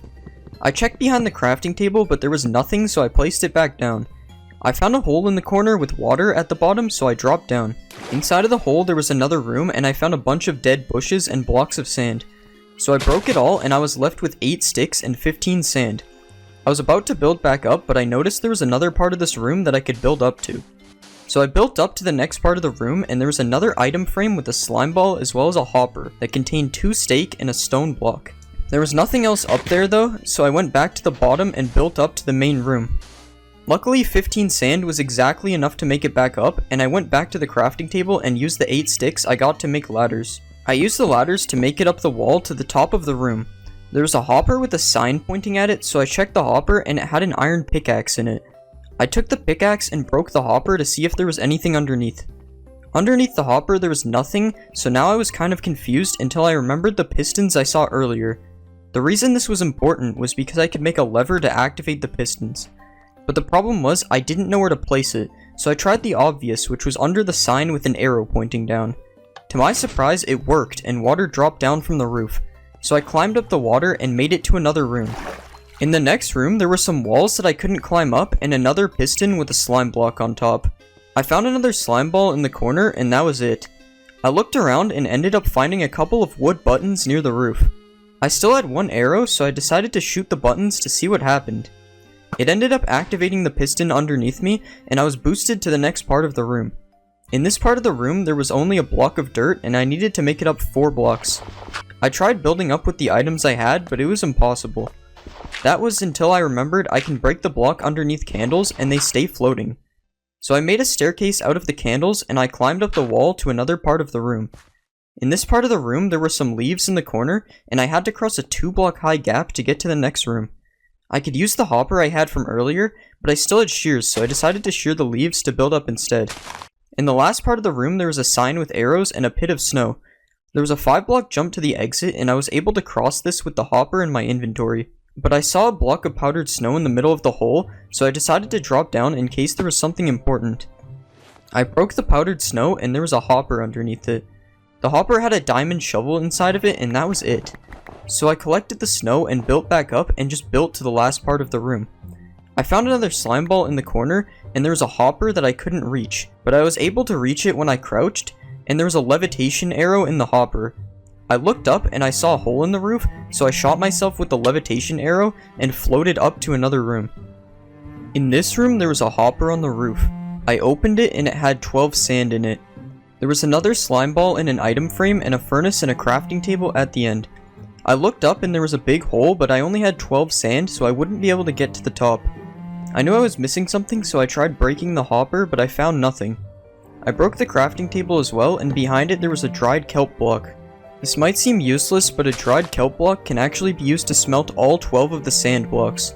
So I turned all of the sand into glass, and now I was left with 12 glass blocks, which still isn't enough to get to the top, but I can actually turn those blocks into 32 glass panes. 32 glass panes looks like it is enough to get up the hole, so I tried building up and it was just enough to make it to the ladders. I was in a room full of lime wool and I tried to break out of it, but everything was covered in barriers. I looked down and there were 2 bedrock blocks that were positioned kind of like the ones from the room I did earlier. There was a sign that said, "I hope you have them all," and another slime ball in an item frame. I picked up the slime ball and now I had 9 slime balls and I knew what to do. I crafted a slime block, lined myself up, and jumped, placing the slime block underneath my feet. I made it to the exit and there was a big drop that I wouldn't survive. Luckily there was an elytra and a firework rocket on the walls, so I took those and I escaped the prison. This is a giant dragon egg, and inside of it is one of the hardest prisons, which I am going to be attempting to escape.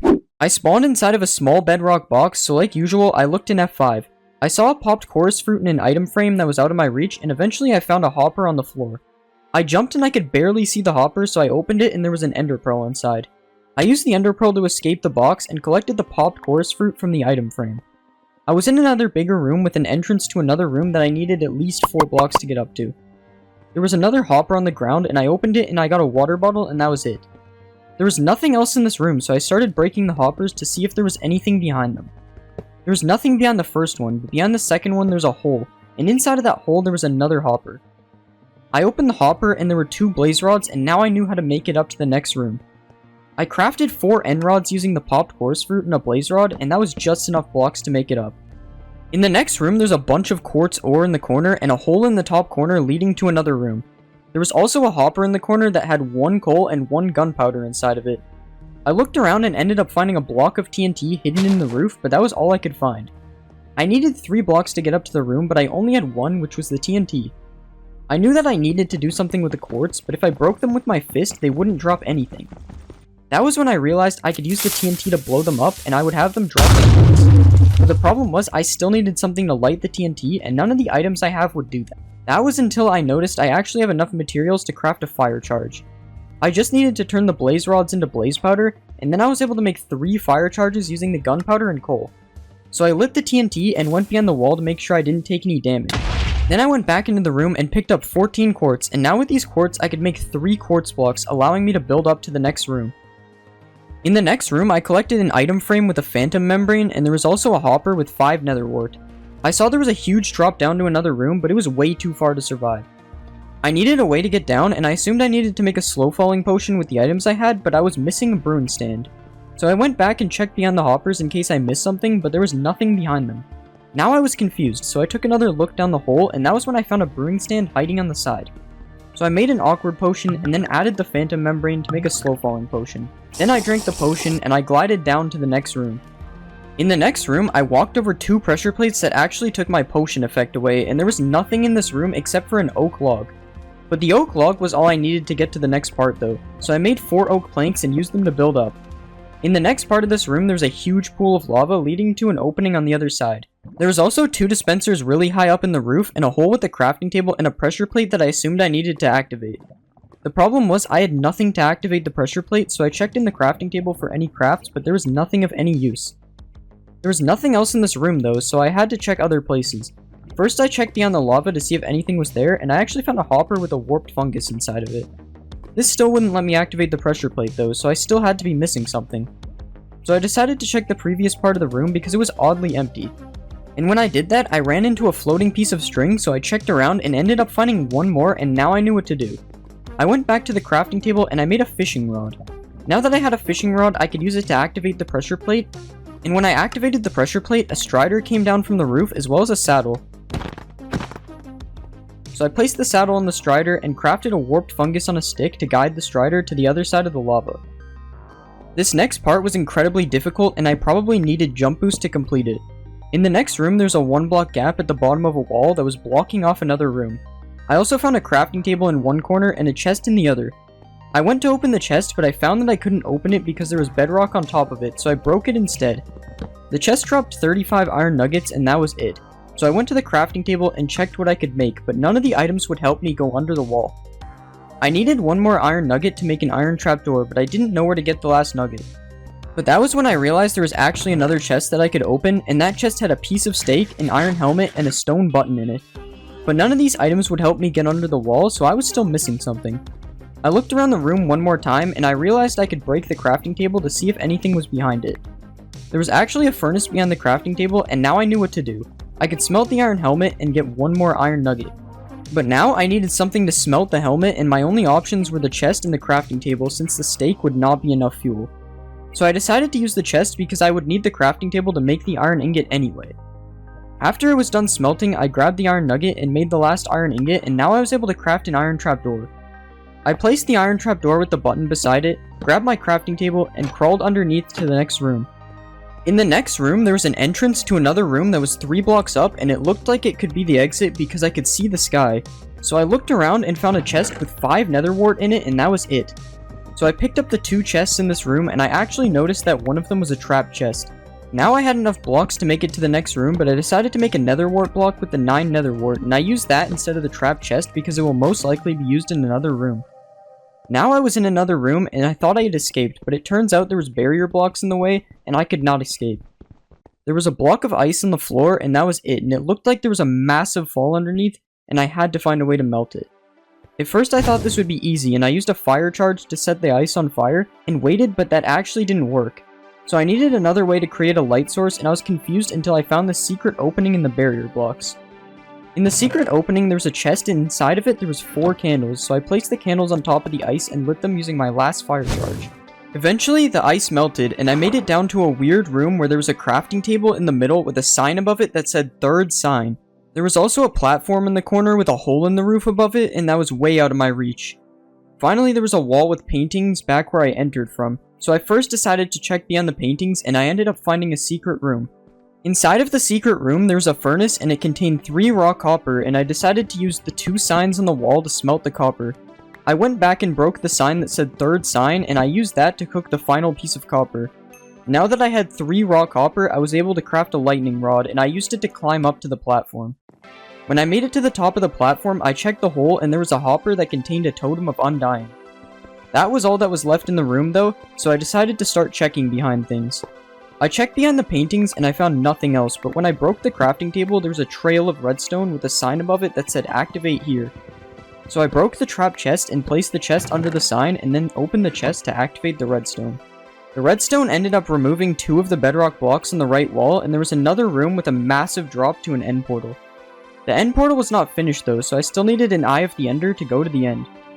So I looked around the room and I found a hopper right above me that contained the eye. Now I was able to drop all the way down because of my totem, and I activated the portal to go to the end. When I made it to the end, I spawned on a platform with a huge structure above it, and I walked forward and had all my items removed by a command block. So I broke the pressure plate so that didn't happen again, and I walked to the end of the platform. There was flowing lava which probably led to the structure above, and I clicked behind it and found a glass bottle and a blaze rod. I also found a slime ball hidden at the end of the platform, and that gave me half the items to make a fire resistance potion. So I looked around some more, and eventually I found a hidden brewing stand and a sign that said "Subscribe," which reminds me that over 96% of you are still not subscribed, so if you are in that group, please subscribe. I opened the brewing stand and there was nether wart in it, so now I was just missing water to make a potion. I looked everywhere for water, and I thought I was missing something, but then I found the water source hidden off the edge of the platform. So I made a really risky jump and filled my water bottle and then went back to the brewing stand. I made a magma cream with the slime ball, and I made 1 fire resistance potion, and now I would be able to climb up the lava. So I drank the fire resistance and swam up the lava, and when I made it to the top, I was in another room which had 4 popped chorus fruits hidden in different areas. I used the chorus fruits to make 4 purple blocks, and I used those to climb up to the other part of the room. This room was a giant platform, and there were 2 observers in it as well as 2 rooms on the side that I didn't have enough blocks to climb up to. So I decided to look around the edge and I found a dropper which contained one piece of bedrock and an end crystal in it.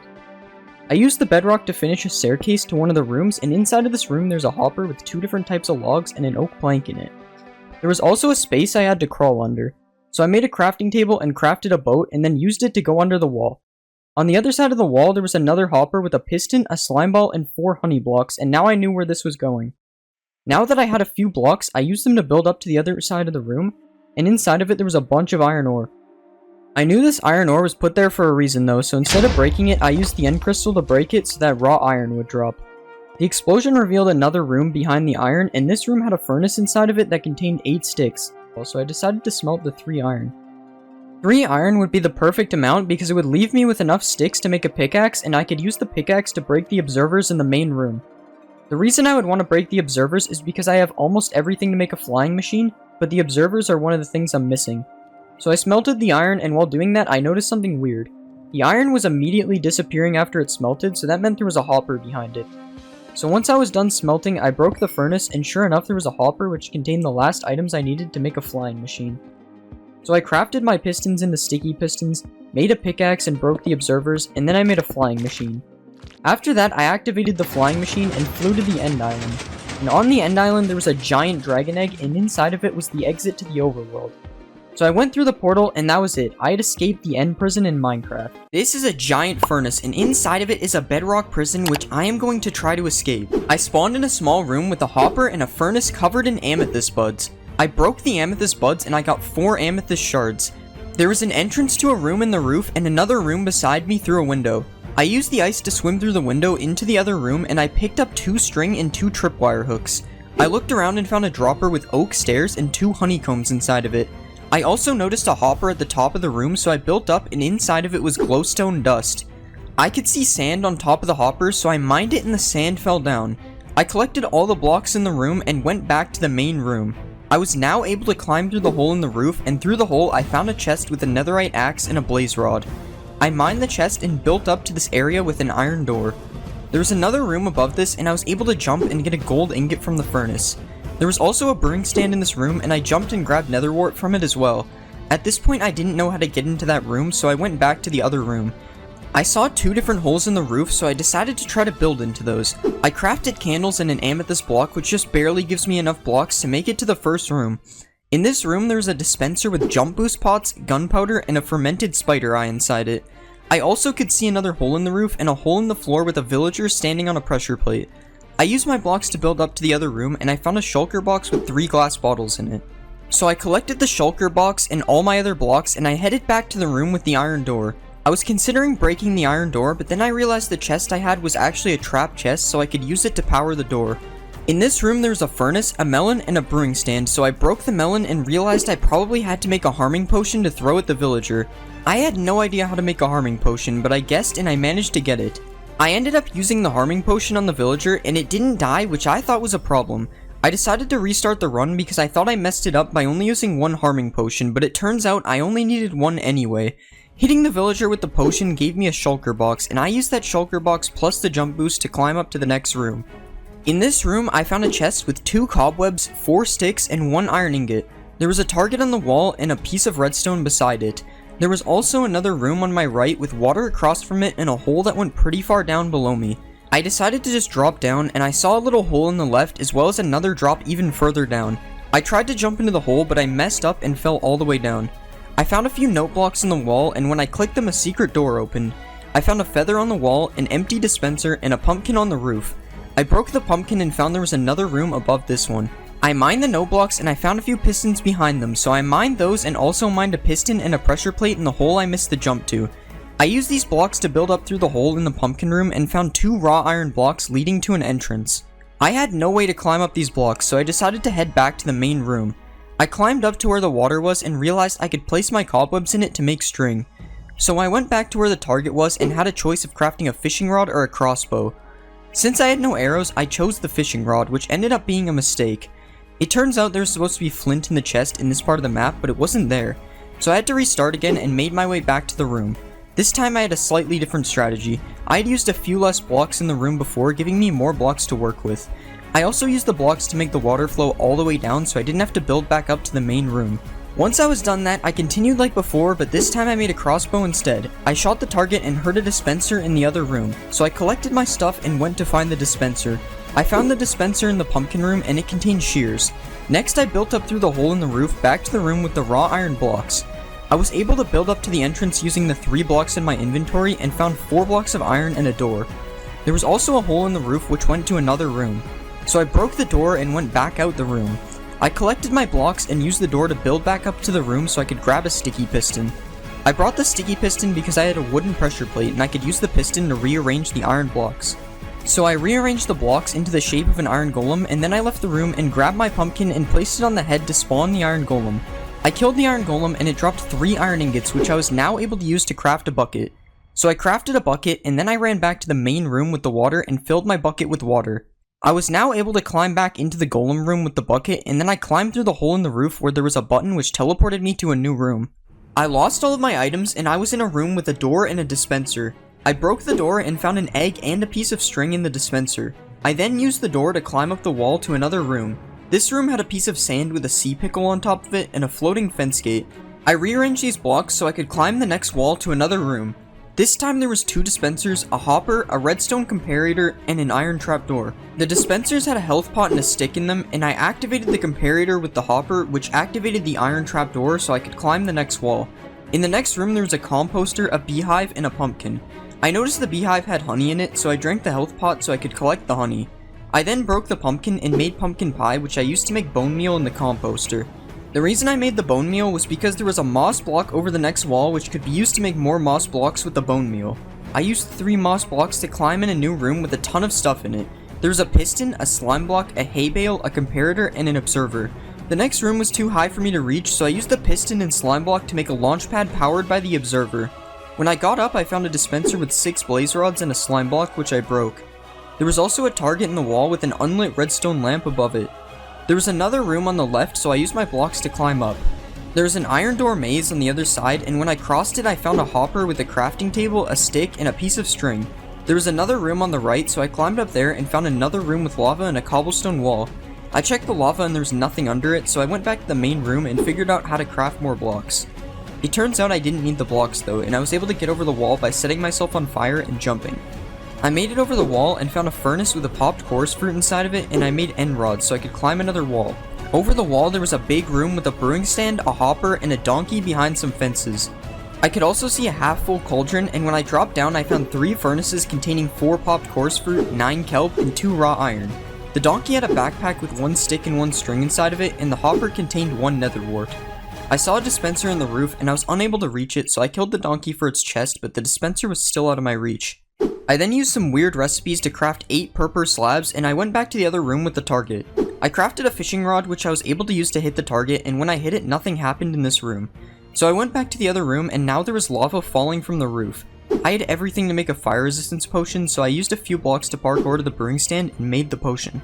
I drank it and I climbed the lava where I took the bucket and filled it with the lava from the dispenser. I then broke my blocks and used purple slabs instead since I could break the blocks I used before, and then I parkoured to the next room. There was a staircase which led down to a room with a 3-block high wall that had a strider on top of it. I used my saddle from earlier to climb onto the strider and I fell into another room. There was a furnace and 3 clay blocks in this room, but before I did anything I went back to kill the strider because it dropped string. Unfortunately I had to sacrifice a purple slab to get the items out of the hole, but I figured it would be worth it. At this point I realized I had a few seconds left on my fire resistance, so I collected the clay and climbed up using the lava. There was a hopper up here with another bucket inside it and a hole with an entrance to a room above it. I saw nothing in this hole, so I decided to just skip it and I made it to a different room where I got 2 tripwire hooks. There was another drop further down where I found a maze on my left and cobwebs on the right. I went through the maze where I found a hidden dropper with another bucket, 13 redstone, and a block of TNT. I also found another room which I had to build up to, but I decided to go back and use the TNT to break the cobwebs first because I could use the string to make more blocks. I built up to the iron door room and this part made 0 sense to me, so I did some crazy stuff which was definitely not from the tutorial and I made it to the next room. In this room there was a hopper with 2 glowstone blocks and an egg, and then I used this hopper to build up to another room without losing too many blocks. Now I was in a room with a cow for some reason and I decided to just craft wool and build out to the next room. This room was actually the final room and I found a ladder which was the exit to this prison. This is a 1-block prison and I am going to attempt to make it to the final island and escape.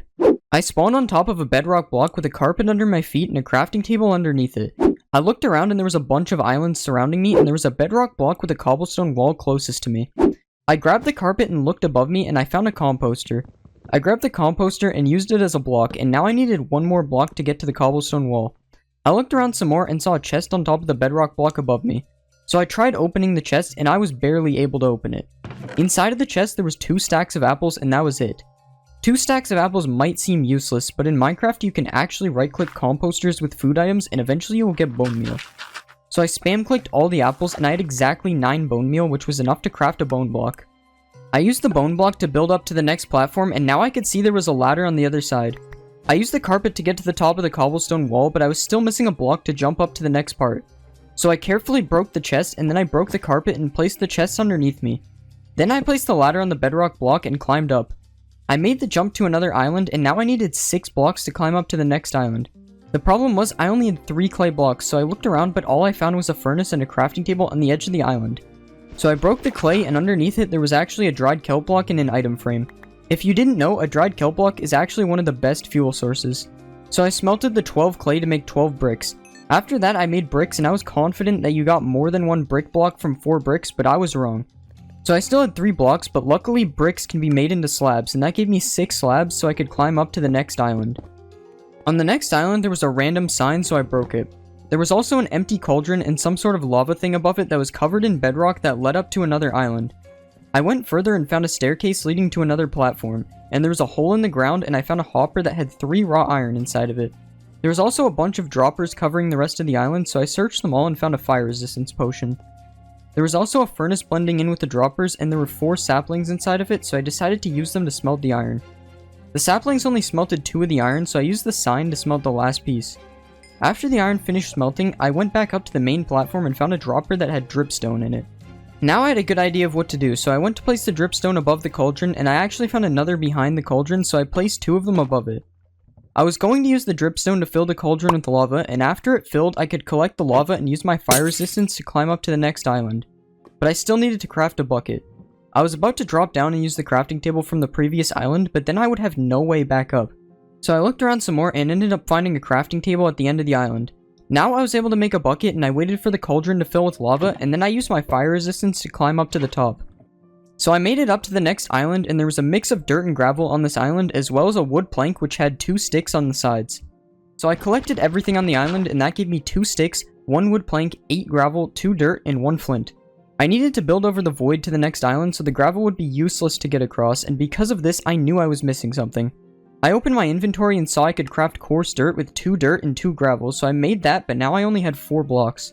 But if you remember from this video, you can actually duplicate coarse dirt if you have a shovel, and I had the materials required to make one.